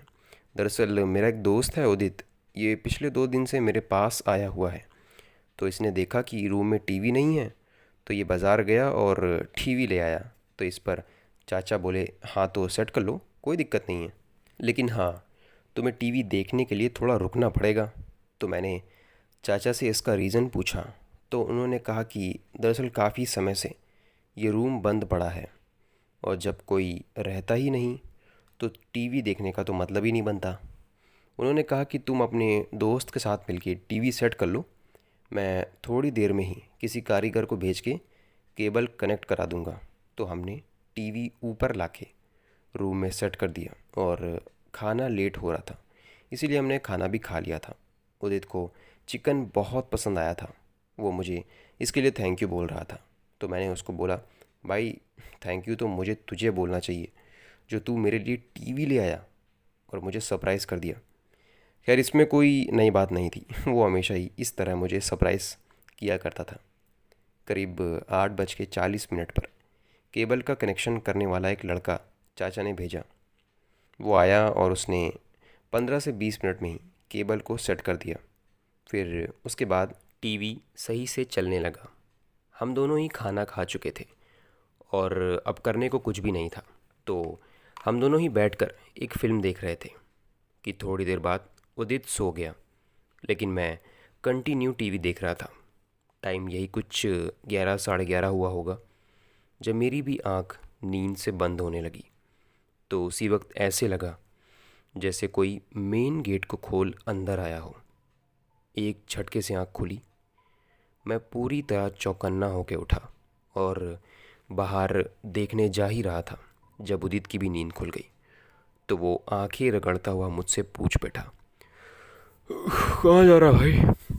तो मैं बोला, यार पता नहीं, ऐसा लगा जैसे कोई गेट खोल अंदर आया हो।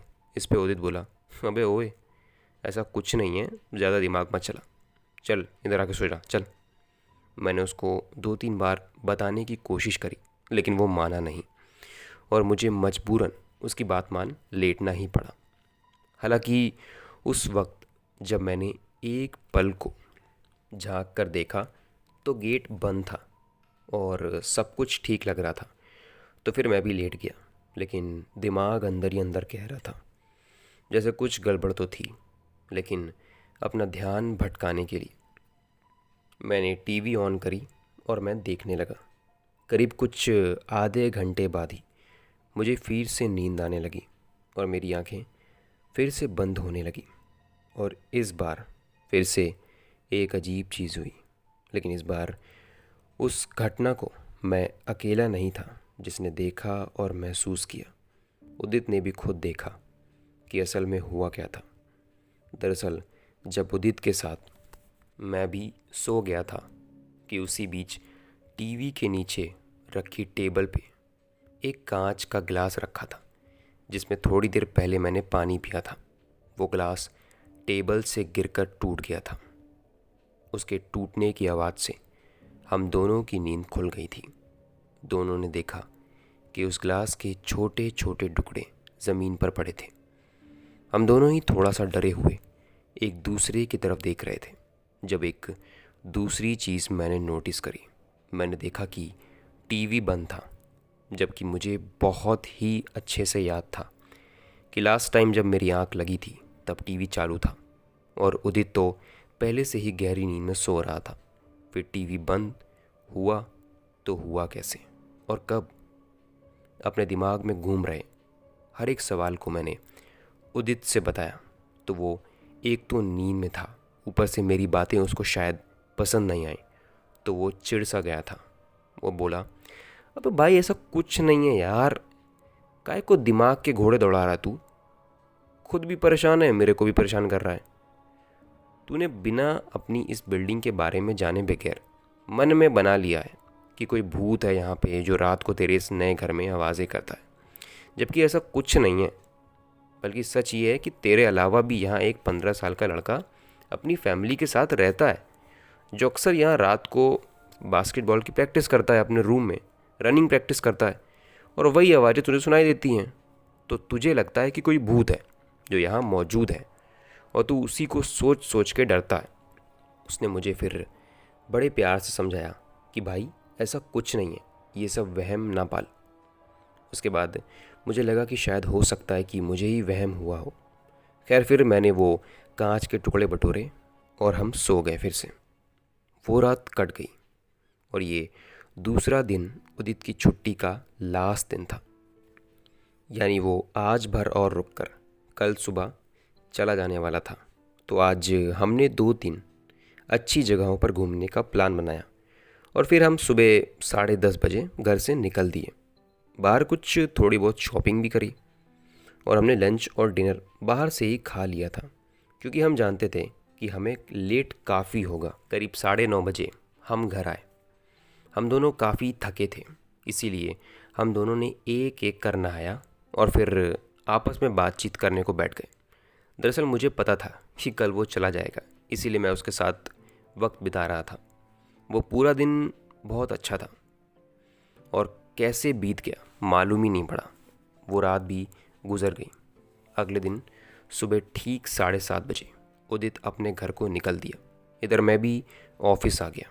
आज ऑफिस पहुंचा तो लंच में पता चला कि मुझे और ऑफिस के कुछ दूसरे वर्कर्स को 1 वीक के लिए शहर से बाहर जाना था, फैक्ट्री का थोड़ा ऑर्डर उठाने। हमें वहाँ जाके एक होटल में रुकना था और पूरे 1 हफ्ते बाद ऑर्डर लेके लौटना था। और इसीलिए उस दिन मुझे और बाकी के वर्कर्स जिनको ये काम मिला था उनकी लंच में ही छुट्टी हो गई थी। तो छुट्टी होते ही सीधे रूम पे आया और जल्दी से 1 हफ्ते के हिसाब से कपड़े पैक करे और नहा धो के बस 2 घंटे के अंदर ही अपने कलीग्स के साथ निकल दिया। और होटल और उस जगह पहुंचते पहुंचते शाम हो गई। खैर हम पहुंचे तो थोड़ी बहुत सफ़र की थकान तो थी, लेकिन भूख भी काफ़ी लगी थी, तो हमने खाना ऑर्डर किया और फिर खाना खा के हम सोने चले गए। हम लोगों ने 2 रूम लिए थे क्योंकि हम 4 थे, तो एक रूम में 2 लोग और दूसरे रूम में भी 2 लोग। कल से हमें काम करना था, तो सुबह होते ही हम चारों उठे। उसके बाद हम चारों में से एक हमारा सीनियर दिवाकर, जो इस काम की रिस्पॉन्सिबिलिटीज़ लेकर चल रहा था, वो रेडी होने के बाद हमको लेकर वहाँ गया जहाँ हमारा काम था। उस जगह काफ़ी पेपर वर्क और बहुत सारे काम थे।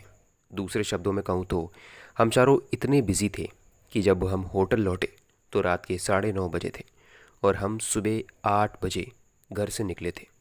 और अब इसके बाद तो ये सिलसिला मानो हफ्ते भर चलना था। हम चारों हर रोज़ सुबह 8 बजे निकलते और जहाँ जहाँ से ऑर्डर लेना होता था, या यूँ कहूँ कि जहाँ जहाँ काम होता था वहाँ जाते और शाम को काम पूरा करके ऑर्डर लेके आते। पूरा एक हफ्ता बिताने के बाद हम लौट लिए। हमारे सीनियर ने हमारे लौटने पर हमें एक दिन की रेस्ट दे दी थी।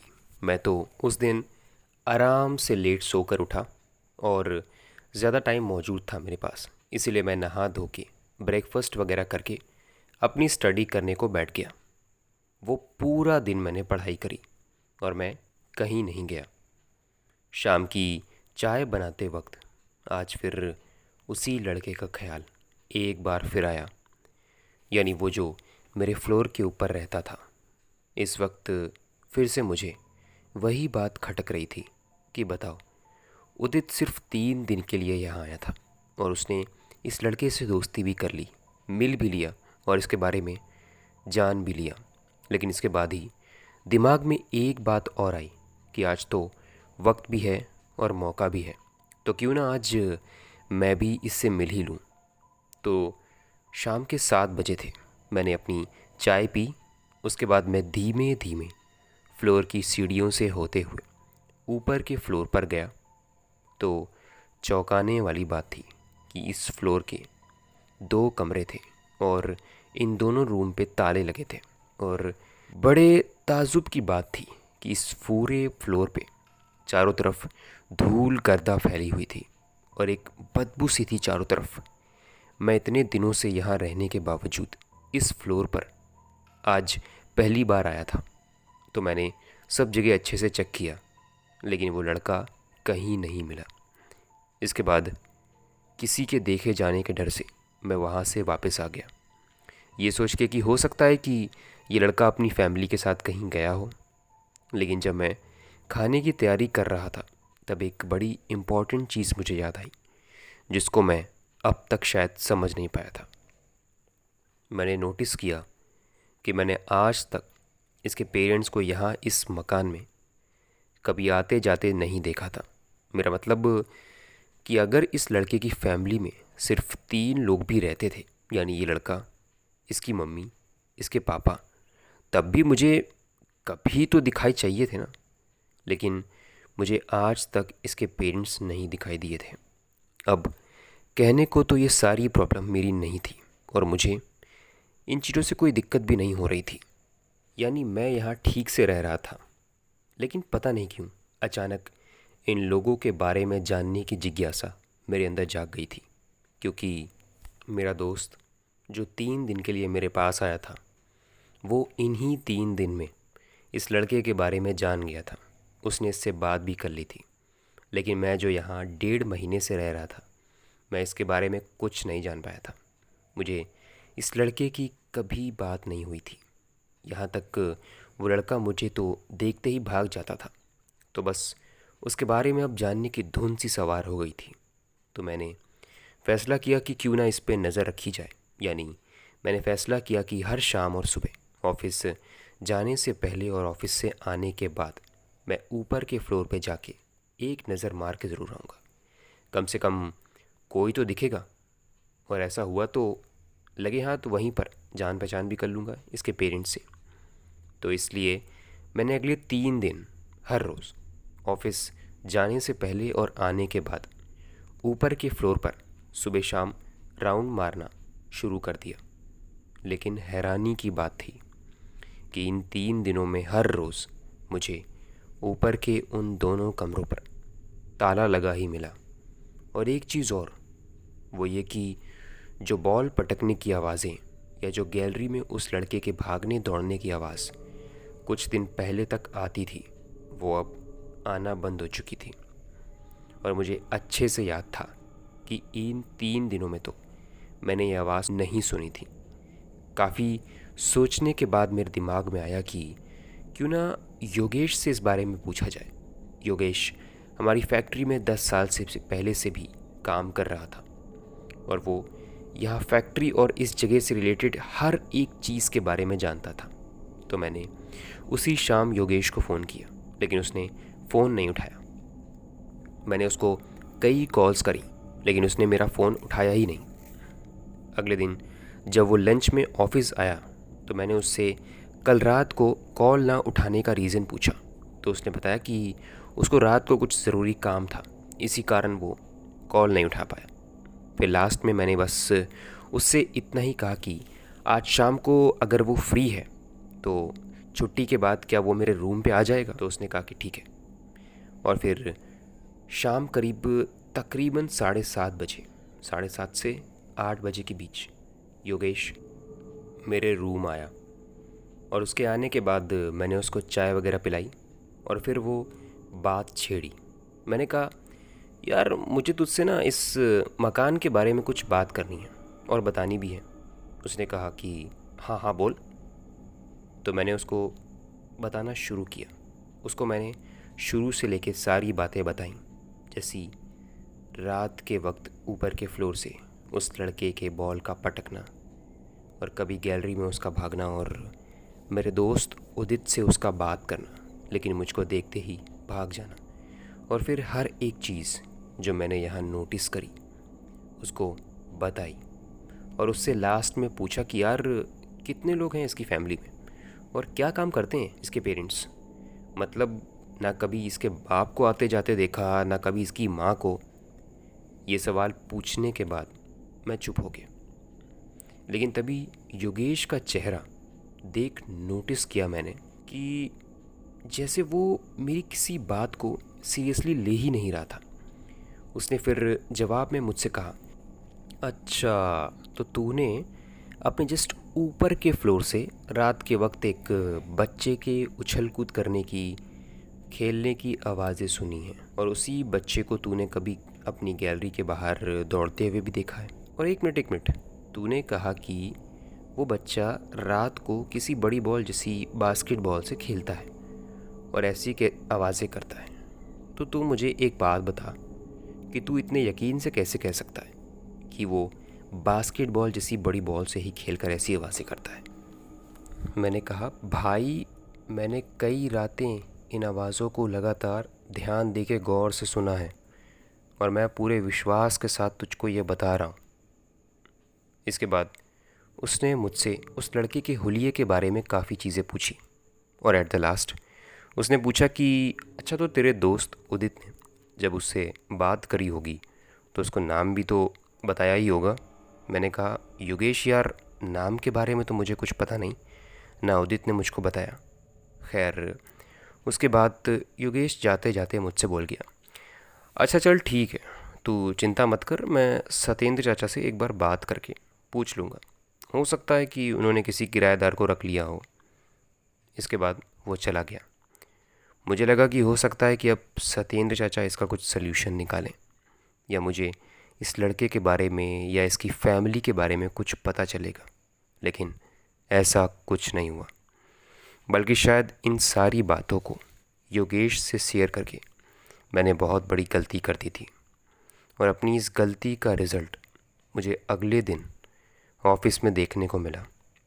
दरअसल जब अगले दिन मैं ऑफ़िस गया तो मेरे सीनियर ने कुछ ज़रूरी बात करने के लिए मुझे ऑफ़िस में बुलाया। जब मैं उनके केबिन में गया तो उन्होंने मुझसे जो कहा वो सुन मेरी तो सारी जान निकल गई। दरअसल मेरे सीनियर मुझसे बोल रहे थे कि सुशील, दरअसल अभी कुछ 1 घंटे पहले मुझे दिलीप भैया यानी हमारी कंपनी के बॉस का कॉल आया और उन्होंने डायरेक्टली मुझसे ये कहा कि सुशील को यानी तुमको जॉब से तुरंत निकाल दिया जाए। मैं शॉक्ड भी था, घबराया भी था और दुखी भी था ये सुन के। मैं तुरंत उनसे पूछ बैठा, पर सर ऐसे अचानक बिना किसी रीज़न के क्यों सर? बल्कि मैं तो अपना सारा काम प्रॉपरली कर रहा हूँ बिना किसी गलती के, और ऑफिस भी डेली आ रहा हूँ। फिर अचानक ऐसे क्यों सर? इस पर मेरे सीनियर ने कहा, देखो रितेश, मैं इस बारे में कुछ नहीं कर सकता। ये डिसीज़न बॉस का है और उन्होंने ही जो कुछ भी किया है सोच के किया होगा। लेकिन मैं इतना तो जानता हूँ कि बेवजह तो कोई चीज़ नहीं होती, और मैं ये भी जानता हूँ कि तुम जॉब से रिलेटेड अपनी सारी रिस्पॉन्सिबिलिटीज़ अच्छे से निभा रहे हो। इसके बावजूद अगर दिलीप भाई ने ये डिसीज़न लिया है तो ज़रूर उनसे कोई गलतफहमी हुई है, जिसके बारे में तुमको उनसे बात करनी चाहिए। के बाद सीनियर ने मुझसे कहा कि खैर अभी तुम छुट्टी लेकर जाओ और सत्येंद्र चाचा से बात करो, क्योंकि अब वही तुम्हारी इस प्रॉब्लम को सॉल्व करवा सकते हैं। मैं तुरंत ऑफिस से अपने रूम पर आया और मैंने उसी घबराई और परेशानी भरी हालत में सत्येंद्र चाचा को कॉल किया और वो सारी बातें बताई जो मेरे सीनियर ने मुझसे कही थी। और वो बातें बताते बताते मैं रोने लगा और लास्ट में मैंने उनसे कहा कि चाचा प्लीज़ कुछ करिए चाचा, बात सिर्फ नौकरी खो देने की नहीं है। बात ये है कि अगर मैं जॉब छोड़ूंगा तो मुझे मजबूरन ये घर भी छोड़ना पड़ेगा, और आप तो जानते हैं कि मेरा अपना घर नहीं था, मैं किराए के घर पर रहता था, और आपके कहने पर मैं यहाँ इस घर में रहने आया था।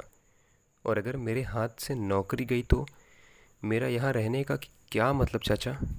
इसके बाद ही उन्होंने मुझसे पूछा कि अरे लेकिन ऐसा हुआ क्या, ऐसा क्या किया तुमने, और दिलीप ने ऐसा किया क्यों?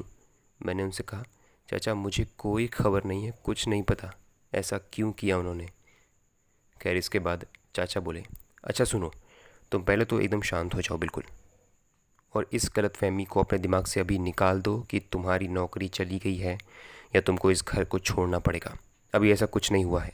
अभी पहले तुम रुको, मुझे दिलीप से बात करने दो, उसके बाद मालूम पड़ेगा कि उसने ऐसा किया क्यों। चाचा ने फ़ोन कट किया, बॉस से बात करी, और उसके पौन घंटे बाद मेरे पास चाचा का फ़ोन आया। तो उन्होंने थोड़े हल्के गुस्से में ही मुझसे पूछा, सुशील कल तुम्हारे रूम पर योगेश आया था? मैं बोला, हाँ चाचा आया था। मैंने ही बुलाया था उसको, दरअसल मुझे उससे कुछ ज़रूरी काम था। तो चाचा ने पलट कर मुझसे पूछा, क्या ज़रूरी काम था? तो मैंने उनसे असल बात ना बता के ये बोला, अरे चाचा कुछ नहीं, बस वो ऑफिस के ही कुछ काम से रिलेटेड कुछ पूछना था। चाचा ने तुरंत मेरा झूठ पकड़ लिया और वो बोले, कुछ छुपाने की ज़रूरत नहीं है सुशील, मैंने अभी दिलीप से बात करी है और उसने मुझे सब बताया है कि क्यों उसने तुमको काम से निकाल दिया है, और मेरे ख्याल से उसने कुछ गलत भी नहीं किया है, और शायद उसकी जगह पे कोई होता तो वो भी यही करता। मैंने चाचा से कहा, चाचा आप तो ऐसा मत बोलिए। तो चाचा ने कहा, सुशील तुम्हें पता भी है तुमने कितना बड़ा मजाक बनाया दिलीप का, उसकी कितनी इंसल्ट करी है। मैंने कहा, चाचा मैंने कौन सी इंसल्ट करी है? तो वो बोले, अच्छा तो कल योगेश जब तुम्हारे पास आया था तो तुमने क्या बकवास बताई उससे? तो मैंने चाचा से कहा, चाचा मैंने कोई बकवास कोई झूठ नहीं बोला है उससे, जो सच था मैंने सिर्फ वो ही बताया उसको। तो चाचा ने मुझसे बताया कि सुशील तुमको शायद पता नहीं है, योगेश दिलीप का खबरी है। वो फैक्ट्री में लगी हर छोटी से छोटी बातें दिलीप को बता देता है, और कल जो तुमने सारी बकवास उसको बताई ना, वो सारी उसने दिलीप को बता दी थी। तो मैंने दोबारा उनसे कहा कि चाचा आप मेरा विश्वास क्यों नहीं कर रहे हैं, मैंने उसको सब सच बताया है। तो वो मुझ पे चिल्लाते हुए बोले, मैं विश्वास नहीं कर सकता क्योंकि ऐसा मुमकिन नहीं हो सकता। तो मैंने भी थोड़ा कड़क होकर उनसे पूछा कि क्यों चाचा, आप मेरी बात मानने को तैयार क्यों नहीं हैं? तब उन्होंने मुझसे जो बताया उसको सुन मेरे भी होश उड़ गए, और मुझे भी अपने एक्सपीरियंस और जो कुछ भी मैंने देखा उस पर शक हो गया, क्योंकि उन्होंने बताया कि जब दिलीप का बिज़नेस ज़्यादा बड़ा नहीं था तब वो अपने इसी घर में मेरे फ्लोर के जस्ट ऊपर वाले फ्लोर पर रहा करते थे अपनी बीवी कुसुम और अपने बेटे अमन के साथ। दिलीप अपने बिज़नेस और अपनी फैमिली के साथ बहुत खुश रहते थे। नॉर्मली एक हस्बैंड वाइफ की लाइफ में जो झगड़े होते हैं वैसे झगड़े कुसुम और दिलीप के बीच नहीं होते थे और वो बहुत खुश रहते थे। पर एक चीज़ थी जो हमेशा दिलीप को परेशान करके रखती थी, वो थी अमन की पढ़ाई की चिंता। दरअसल दिलीप चाहता था कि उसका बेटा अमन फ्यूचर में एक बिजनेसमैन बने और अपने फैमिली बिजनेस को बड़े लेवल पर एक्सपैंड करें, जिसके लिए ज़रूरी था कि अमन की बिजनेस में अच्छी अंडरस्टैंडिंग और नॉलेज हो। और इसके लिए दिलीप ने सालों पहले से ही सोच के रखा था कि अमन को कब कौन सा कोर्स कराना है, किस फील्ड में डालना है। और उसने अमन के स्कूल टाइम में ही अमन को बिजनेस नॉलेज अच्छी करने के लिए कई बुक्स ला के दी थी, जैसे मैनेजमेंट, एंटरप्रेन्योरशिप और इन सारी चीज़ों से रिलेटेड बुक। लेकिन दिलीप का अमन को बिजनेसमैन बनाने का यह सपना शायद कभी पूरा नहीं होने वाला था, क्योंकि क्लास 6th 7th से ही अमन का पूरा ध्यान बास्केटबॉल गेम पे था। उसको बास्केटबॉल बहुत ज़्यादा पसंद था। वो दिन रात बस पढ़ाई दोस्तों को छोड़ बास्केटबॉल खेला करता। एक तरीके से वो गेम उसकी ज़िंदगी था। और इसी चीज़ को लेकर दिलीप की कुसुम से लड़ाई होती थी, क्योंकि जब दिलीप देखता कि अमन बास्केटबॉल की तरफ ज़रूरत से ज़्यादा ध्यान दे रहा है, तो दिलीप को अपना सपना टूटते हुए दिख रहा था जो उसने अमन के लिए सोचा था। उसको अपनी उम्मीदों पे पानी फिरता मालूम पड़ रहा था और इस बात का ब्लेम वो कुसुम पे डालता था, क्योंकि वो सोचता था कि कुसुम नहीं चाहती थी कि अमन बिजनेसमैन बने, बल्कि वो देखता था कि कुसुम भी अमन के बास्केटबॉल खेलने पर उसको बढ़ावा दे रही थी।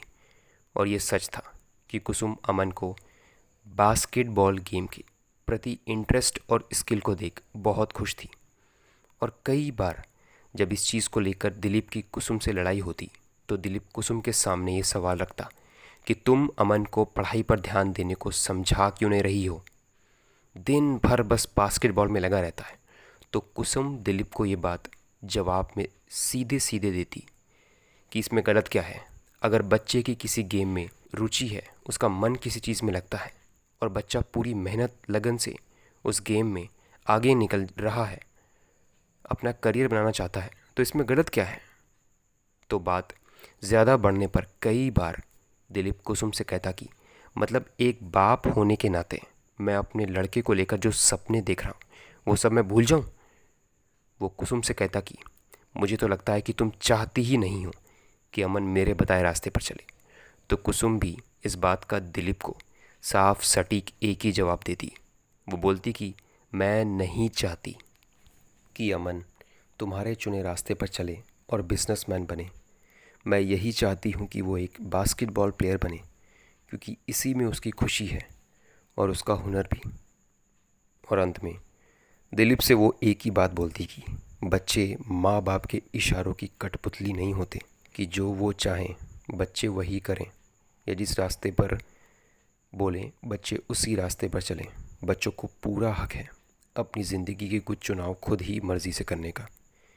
वो अक्सर दिलीप से कहती कि तुम अमन को प्यार करते ही नहीं हो, तुम उसकी भलाई चाहते ही नहीं हो, क्योंकि अगर तुम सच में उसको प्यार करते तो तुम उसी में खुश रहते जो तुम्हारा बेटा कर रहा है, ना कि उसको अपनी इच्छाओं को पूरा करने का एक माध्यम बनाते। ये सारी बातें सुन दिलीप को बेतहाशा गुस्सा आता, लेकिन दिलीप कुछ कर ना पाता। खैर फिर जब बात ज़्यादा बढ़ती तो दिलीप कुसुम को चुनौती देते हुए कहता कि ठीक है, तू मुझे ना चुनकर अपने बेटे को चुन रही है, उसका पक्ष ले रही है ना, तो ठीक है, अब से मैं अमन को उसकी पढ़ाई के लिए बिल्कुल ज़ोर नहीं दूंगा और उसको पूरा मौका दूंगा अपने गेम पर ध्यान देने का। उसने कुसुम से कहा, मैं भी देखना चाहता हूँ कि वो अपनी इस पसंद के रास्ते पर कितना आगे जाता है। और बीतते वक्त के साथ साथ अमन सचमुच धीरे धीरे ये साबित कर रहा था कि वो अपनी इस मंजिल में काफ़ी आगे जाएगा। वो अक्सर अपने स्कूल के स्पोर्ट्स इवेंट में बास्केटबॉल के गेम में पार्टिसिपेट करता और बहुत अच्छा परफॉर्म करता, और वो हमेशा जीत कर कभी बड़ी तो कभी छोटी ट्रॉफ़ी लेकर आता। कुसुम को भी प्राउड महसूस होता पर अमन की इस तरक्की से दिलीप को ज़रा भी खुशी नहीं होती। धीरे धीरे टाइम बीता। अब अमन 6-7 क्लास से 11th क्लास में आ चुका था और अब वो अपने स्कूल में एक बास्केटबॉल स्किल्स के लिए काफ़ी मशहूर हो गया था और अब वो थोड़े अच्छे लेवल पर भी खेलने के लिए तैयार हो गया था। और ऐसे ही एक बार स्कूल के तरफ से एक ऐसा रीजनल स्पोर्ट्स होना था जिसमें अगर कोई बच्चा पार्टिसिपेट करके अच्छा परफॉर्म करता है तो उसको नेशनल लेवल पर पार्टिसिपेट करने का मौका मिल सकता है। अमन के लिए ये एक बहुत इम्पॉर्टेंट अपॉर्चुनिटी थी और ये उसके लाइफ में उसके लिए एक टर्निंग पॉइंट साबित हो सकता था जिससे अमन किसी भी हालत में गंवाना नहीं चाहता था और इसीलिए उसने बिना टाइम वेस्ट किए इस इवेंट में पार्टिसिपेट कर लिया। और जब उसको जाना था उसने उसके 2 हफ्ते पहले ही इस बारे में अपने घर में बता दिया था, क्योंकि कहने को तो वो एक बच्चा था लेकिन वो अपने घर में चल रही अपने माँ बाप के बीच इस तनातनी को अच्छे से समझ रहा था और उसको ये भी पता था कि इसका कारण वो ही है। खैर, इसके बाद इंतज़ार करने के बाद वो तारीख आई जिसका इंतज़ार अमन को था, लेकिन उस दिन बात बहुत ज़्यादा ख़राब हो गई। दरअसल जिस दिन अमन को निकलना था उसी दिन की सुबह दिलीप ने कुसुम से और अमन से लड़ाई करना शुरू कर दिया और दिलीप ये ज़िद बांध के बैठ गया कि वो किसी भी कीमत पर अमन को इवेंट के लिए जाने नहीं देगा। इसके पहले जब कभी दिलीप की अमन से या कुसुम से लड़ाई होती थी तो अमन ने कभी भी पलटकर दिलीप से लड़ाई नहीं की थी या उसको जवाब नहीं दिया था, लेकिन आज उसके सामने बोलने की मजबूरी थी। उसका सपना था आज उसके सामने। तो उसने दिलीप से कहा, पापा बहुत बर्दाश्त कर लिया, अब और नहीं करूँगा, आज इस इवेंट में तो जाके ही रहूँगा मैं। तो इस बात पर दिलीप का गुस्सा इतना बढ़ गया कि उसने पहले अमन को 2 थप्पड़ लगाए और जब कुसुम बीच में अमन को बचाने आई तो दिलीप ने उसको इतना ज़ोर का धक्का मारा कि वो बहुत ज़ोर से ज़मीन पर गिर पड़ी और कुछ देर उठ ही नहीं पाई। इधर दिलीप ने अमन का हाथ पकड़ा और उसको खींचते हुए बगल में उसके कमरे में ले जाके बंद कर दिया और कमरा लॉक कर दिया और चाबी अपने पास रख ली। अमन अंदर से रोते रोते रिक्वेस्ट करता रहा कि प्लीज़ पापा मुझे जाने दो, मैंने बहुत प्रिपेयर किया है इसके लिए और ये इवेंट मेरे करियर के लिए बहुत इम्पोर्टेंट है। लेकिन दिलीप ने दरवाज़ा नहीं खोला। कुसुम भी परेशान रोती हुई दिलीप से रिक्वेस्ट कर रही थी कि प्लीज़ उसको जाने दो, उसके लिए ये टाइम बहुत इम्पोर्टेंट है। लेकिन दिलीप ने उसको न ही जाने दिया और न ही कुसुम की उस दरवाज़े की चाबी दी। अमन अंदर से चीख चीख के कभी दिलीप से दरवाज़ा खोलने को कहता तो कभी कुसुम से कि मम्मी पापा से कहो कि प्लीज़ टाइम निकलने से पहले दरवाज़ा खोल दें। कुसुम उसके पैर पड़ के रो रही थी, लेकिन दिलीप ने उसको जाने नहीं दिया। उसके ऊपर तो मानो हैवान सवार था कि ना उसको अपनी बीवी के आंसू दिख रहे थे और ना ही अपने बेटे की चीख, और उसके रोने से उसका दिल भी पसीजा नहीं। और आखिर में अमन के जाने का टाइम ओवर हो गया, लेकिन दिलीप ने दरवाज़ा नहीं खोला। कुसुम बोली, दिलीप मिल गई तुमको तसल्ली बच्चे का सपना तोड़ के। अरे टाइम निकल गया है, अब तो दरवाज़ा खोल दो। दिलीप ने कहा, अभी रुक जाओ, थोड़ी देर उसको अंदर ही रहने दो। कुछ मिनट बाद कुसुम ने नोटिस किया कि अमन के रोने की आवाज़ आना बंद हो चुकी थी। तो उसने दिलीप से कहा, दिलीप देखो जाके, अमन की आवाज़ नहीं आ रही है। तो दिलीप ने कहा, परेशान मत हो, वो शायद सो गया होगा। लेकिन कुसुम का जी नहीं मान रहा था, उसको किसी गड़बड़ का एहसास हो रहा था। तो उसने बोल के दिलीप को गेट खोलने पर मजबूर कर दिया। और जब गेट दिलीप ने खोला तो अंदर जो देखा वो देख कुसुम तो बेजान सी होकर ज़मीन पर गिर पड़ी और दिलीप की भी आंखें फटी रह गईं, क्योंकि अमन ने फांसी लगा के जान दे दी थी।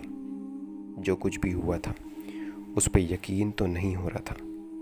उन दोनों का ही कलेजा सूख गया था ये सब देख के। लेकिन खुद को संभालते हुए उसने मुझे कॉल किया और सारी बात बताई। तो तो मैं बहुत शॉक्ड था, लेकिन मेरे दिल में बार बार आ रहा था कि मैं जब तक अपनी आंखों से ये नहीं देख लूँगा तब तक इस बात पर यकीन नहीं करूँगा। मैं तुरंत ऑफिस के 2 वर्कर्स को लेकर वहाँ पहुँचा तो जो देखा वो देख ऐसा महसूस हुआ जैसे दिल पे किसी ने भाले चला दिए हों। मेरे भतीजे का बेटा अमन, जो अक्सर हंसता खेलता फुर्ती से भरा रहता था और अपने बास्केटबॉल के लिए पागल रहता था, वो चुपचाप ज़मीन पर पड़ा था। आसपास दिलीप और कुसुम बैठे रो रहे थे। दिलीप ने सोचा नहीं था कि उसकी ज़िद का ये अंजाम होगा। उसके गुस्से और घमंड उसको एक दिन ऐसा समय भी दिखाएंगे। और ये सब होने के बाद मानो वो एकदम से होश में आया हो और अब उसे अपनी गलती का एहसास था, लेकिन अब बहुत देर हो चुकी थी। मैं बस अमन के चेहरे की तरफ देखे जा रहा था तो मुझे याद आ रहा था कि वो हमेशा बड़ी बड़ी बातें करता था और चाचा ने मुझसे बताया कि उनका अमन से बहुत ख़ास अटैचमेंट था, बिल्कुल एक दोस्त जैसा। वो हर एक छोटी से छोटी बात उनको बताता था और चाचा भी इसके साथ खेलते और वक्त बिताते थे। लेकिन चाचा ने कहा कि एक बात उनको भी समझ नहीं आई कि जो बच्चा उनको हर एक छोटी से छोटी बात बताता था, उनसे शेयर करता था, उसने दिलीप की इन हरकतों के बारे में उनसे क्यों छुपाया। कि अगर वो इन सब चीज़ों के बारे में उनको पता था तो शायद वो कुछ समाधान कर सकते थे, लेकिन सब कुछ ऐसे पल भर में ख़त्म हो जाएगा, उनको भी नहीं पता था। इसके बाद जब अमन हमेशा हमेशा के लिए दिलीप, कुसुम और हम सब की नज़रों से दूर हो गया, लेकिन हम शायद ये मान ही नहीं पा रहे थे कि वो असल में मर चुका था, क्योंकि ऐसा लगता था जैसे वो हमेशा की तरह स्कूल से छूटने के बाद हमारे पास आएगा और हमको बताएगा कि उसने कितना अच्छा परफॉर्म किया अपने बास्केटबॉल के गेम में। लेकिन ऐसा कुछ नहीं हुआ। हर दूसरे तीसरे दिन जब भी मैं दिलीप के आसपास रहता तो मैं उसके चेहरे और उसकी आंखों में आंसू को देख ये समझ जाता कि उसको अपने बेटे की याद आती थी और उसको शायद अपनी ज़िद और अपनी गलतियों का एहसास भी हो गया था। वो अक्सर अकेले में रोया करता और उसके घमंड ने उसका यह अंजाम किया था, इसमें कोई भी दोहराई की बात नहीं थी। दूसरी तरफ कुसुम का भी बहुत बुरा हाल था। वो तो अक्सर दोपहर को या रात को सोते सोते उठ जाती और बोलती कि उसको अमन की आहट लगी। ऐसा महसूस हुआ जैसे अमन उसके आसपास ही है। बड़ी मुश्किल से दिलीप कुसुम को इस दर्द भरी सच्चाई से वाकिफ़ कराता और जब कुसुम थोड़े होश में आके इस सच्चाई को मानती तो वो रोते रोते ही दिलीप से लड़ने लगती और बोलती कि यही चाहते थे ना तुम, अब मिल गई तसल्ली, बच्चे को फांसी पे चढ़ा के। तुमने मेरा बच्चा छीना है मुझसे दिलीप। दिलीप भी अपनी इस गलती के कारण बहुत शर्मिंदा और दुखी था। वो जानता था कि उसकी गलती माफ़ी लायक नहीं है, इसीलिए वो खुद को ही माफ़ करने की कोशिश करता। और कुछ टाइम बाद जब उसको एहसास हुआ कि उसके और कुसुम के दिल से अमन की मौत का दर्द कम ही नहीं हो रहा है, और इसकी वजह ये घर था, क्योंकि यहाँ अमन बचपन से रहा था। उसकी यादें जुड़ी थी इस घर से। यहाँ की हर दीवार, हर कोने, हर चीज़ में अमन की मौजूदगी का एहसास था, जो पल पल दिलीप और कुसुम को तड़पा रहा था। आंसू सिर्फ आंखों से गिरते थे, लेकिन उन दोनों का दिल भी रोता था अपने बच्चे के लिए। और जब दिलीप को एहसास हुआ कि उन दोनों को ही अमन की याद पल पल तड़पा रही है और उसकी वजह ये घर है, तो दिलीप ने ये घर छोड़ने का फ़ैसला किया। शुरू में कुसुम यहाँ से जाने को बिल्कुल तैयार नहीं हुई, लेकिन फिर दिलीप ने उसको बहुत समझाया कि कुसुम, अमन हमसे और इस दुनिया से दूर जा चुका है, और मैं मानता हूँ कि एक माँ बाप होने के नाते हम तो यही सोचेंगे कि वो वापस आ जाए, लेकिन ऐसा तो नहीं हो सकता ना कुसुम। कुदरत के भी अपने कुछ नियम हैं, और जब ऐसा हो नहीं सकता तो क्यों हम बार बार उसको याद करें, खुद को भी तकलीफ़ दें और उस बेचारे को भी। दिलीप ने अंत में कुसुम से कहा कि सही यही रहेगा कि हम ऊपर वाले से मांगे कि अमन जहाँ कहीं भी रहे खुश रहे, और हमें भी उसकी यादों से निकलना होगा, वरना हम जी नहीं पाएंगे। और इसके लिए ज़रूरी है कि हम इस घर को छोड़ दें। तो प्लीज़ अपने और अपने बच्चे की खुशी के लिए यहाँ से चल दो। इसके बाद कुसुम राज़ी हो गई और उन दोनों ने इस घर को छोड़ दिया, दूसरी जगह घर ले लिया। और इस घर को कुछ वक्त बाद फैक्ट्री का स्टोर हाउस बना दिया गया। उन्होंने यहाँ से अपनी ज़रूरतों का हर सामान हटाकर दूसरे घर शिफ्ट कर लिया था। नहीं बदली तो अमन के कमरे को और उसमें रखी चीज़ों को, जिसे वो अपने पीछे छोड़ गया, जैसे उसकी किताबें, स्कूल बैग, टेबल और उसकी बास्केटबॉल, जो आज भी बंद पड़े कमरे के अंदर रखी है, जो कमरा ठीक तुम्हारे कमरे के ऊपर है, यानी अमन के कमरे में। ये सारी बातें सुन मेरे हाथ पैर ठंडे पड़ गए थे, शरीर सुन्न हो गया था। ये सब कुछ, सारी ही घटनाएं जो चाचा ने सुनाई, वो एक कहानी की तरह लग रही थी। मुझे यकीन तो नहीं हुआ, लेकिन चाचा के पास झूठ बोलने की भी कोई वजह नहीं थी। इन सारी बातों पे से मेरा ध्यान हटा तो मैंने महसूस किया कि चाचा कुछ बोल नहीं रहे थे, वो खामोश थे, और मैं उनकी खामोशी को समझ पा रहा था। वो भावुक थे और फिर कुछ सेकंड्स बाद वो बोले, अब समझे मैं क्यों तुम्हारी बातों पे यकीन नहीं कर सकता, और तुमसे कहा कि ऐसा नहीं हो सकता, क्योंकि जिस लड़के को देखने का दावा तुम कर रहे हो वो कोई और नहीं, तुम्हारे मालिक का बेटा अमन था, जिसकी मौत आज से सालों पहले हो चुकी थी। तभी मैंने दोबारा उनसे कहा कि नहीं चाचा, अमन आज भी यहीं मौजूद है। तो चाचा दोबारा थोड़ा गुस्सा हुए, लेकिन फिर उन्होंने गौर किया कि मैं अमन की जो बातें उनको बता रहा था वो सारी उसके हुलिये से मिलती थी, और उन्होंने भी सोचा कि अमन के बारे में ना उन्होंने मुझे कभी कुछ बताया और ना ही किसी और ने, तो फिर मुझे ये सब कैसे पता चला।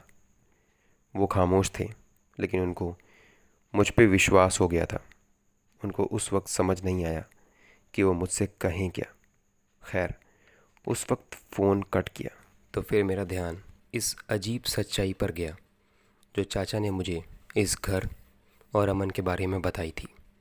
लेकिन मैं सच कहता हूँ कि अमन की कहानी सुनने के बाद अब मुझे डर नहीं लग रहा था। अब चाहे इन आवाज़ों और इन घटनाओं के पीछे अमन था, लेकिन मुझे कोई डर नहीं था, क्योंकि मैं डर से ज़्यादा उसके दर्द, दुख और अधूरी इच्छा को महसूस कर पा रहा था।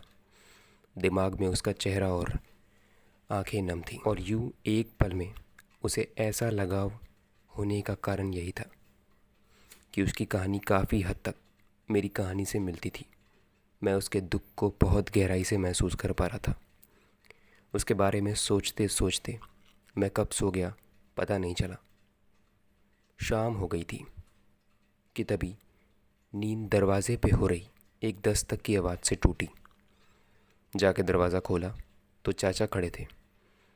मैं उनसे अपनी जॉब के बारे में पूछता कि उससे पहले ही देखा कि उनके साथ एक और कोई आदमी था। मैंने उनको अंदर बुलाया तो मेन रूम में जब दोनों बैठे तो मैं कुछ भी कहूँ उससे पहले ही चाचा बोल पड़े। उन्होंने कहा, सुशील इनको पहचाना? मैंने कहा, नहीं चाचा, कौन है ये? तो चाचा ने कहा, बेटा यही है दिलीप, कंपनी के बॉस और मेरे इकलौते भतीजे।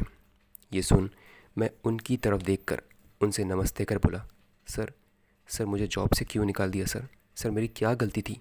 प्लीज़ सर मुझे बताइए। तो चाचा मुझे चुप कराते हुए बोले, सुशील बेटा सुनो, पहले ध्यान से मेरी बात सुनो। मैंने कहा, जी चाचा बोलिए।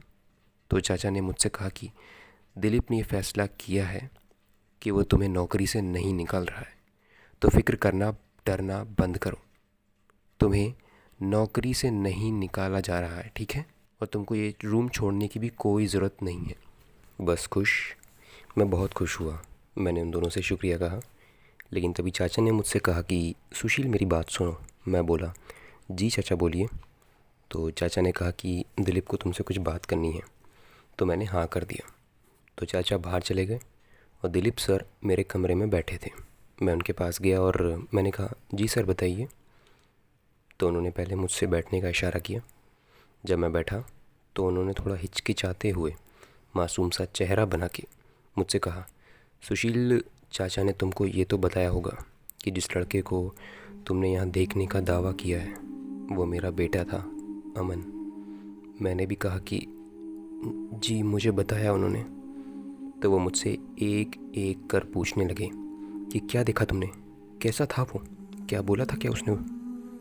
मैंने उनको सारी बात बताई, सारे वो एक्सपीरियंस जो मुझे यहाँ हुए और अमन से जुड़ी बातें जो मैंने नोटिस करी, वो सब मैंने उनको बताई। तो मैंने देखा कि हर एक बात जो अमन से जुड़ी थी और मैंने उनको बताई, उससे दिलीप सर बहुत इमोशनल हुए। उनकी आंखों में आंसू झलक आए। वो खुद को बहुत संभाल रहे थे रोने से। मैं उनको कुछ बोलूं इसके पहले ही वो अपने आंसू को पोंछते हुए मुझसे बोले, चलो तुम्हें कुछ दिखाता हूँ। वो मुझे और सत्येंद्र चाचा को लेकर ऊपर के फ्लोर पर गए और उन्होंने ताले से बंद अमन का वो कमरा खोला और मुझे अमन की इस्तेमाल की हुई हर एक चीज़ दिखाई। वहाँ उसकी बास्केटबॉल भी थी। वो उसकी हर बात को बड़ी इंटरेस्ट से बता रहे थे और साथ ही उनके चेहरे पर एक दुख भी था। अंत में उन्होंने मुझको बताया कि जिस दिन उसने फांसी लगाई थी उसी दिन उसको अपने स्कूल की तरफ से बास्केटबॉल टूर्नामेंट के लिए जाना था, जिसकी तैयारी वो पिछले 1 महीने से कर रहा था। पर मैंने उसके बाहर जाने पर रोक लगा दी थी। तो वो हर रात पढ़ाई से फ्री होकर अपने कमरे में ही बास्केटबॉल की प्रैक्टिस करता और गैलरी में दौड़ लगा लगा कर वार्म अप करता, जिसे एक दिन के लिए उसने अपनी कई रातें खराब करी थी। मैंने उसको अपनी उस एक मंजिल तक भी पहुंचने नहीं दिया और ये बोलकर वो अपने घुटनों पर बैठकर रोने लगे। मैं और चाचा उनको संभालते हुए समझा रहे थे, लेकिन वो एक ही बात बोल रहे थे कि मैंने इतनी मेहनत से, इतनी होशियारी से इतनी दौलत इकट्ठा करी, ये कंपनी बनाई, ये सब किस काम का जब मैं अपने बच्चे को ही समझ ना पाया, मैं एक अच्छा बाप भी बन ना पाया। मेरे और चाचा की भी आंखों से आंसू आ गए थे। चाचा ने उनके आंसू पोंछते हुए कहा कि जो गलती तुमसे हुई है उसकी माफ़ी देने के लिए तो अमन नहीं लौटेगा, लेकिन कम से कम तुम्हें उसका एहसास तो है और ये बहुत बड़ी बात है। दोस्तों, जीवन में अहंकार, ज़िद और गुस्से को एक किनारे रख कर अगर हम सही टाइम पे सही फैसला नहीं लेते हैं तो समय बीत जाने के बाद हमें पछतावे के सिवाय कुछ हाथ नहीं लगता। क्योंकि दोस्तों, जीवन में समय एक दिशा में बहते हुए झरने की तरह है, जो बीत गया सो बीत गया। और एक ज़रूरी बात कि जीवन में हम भले ही कितनी संपत्ति, कितना ही पैसा क्यों ना जोड़ लें या कमा लें, हम यहाँ हर एक चीज़ को कीमत लगा के ख़रीद नहीं सकते। कुछ चीज़ें हमें कुदरत से तोहफे में मिलती हैं और हमें उसके लिए शुक्रगुजार होना चाहिए। अगर दिलीप ने समय रहते अपने गुस्से, घमंड और अपनी ईगो को एक किनारे रख के सोच समझ कर फैसला लिया होता और कुछ चीज़ों को समझा होता तो शायद अमन आज ज़िंदा होता।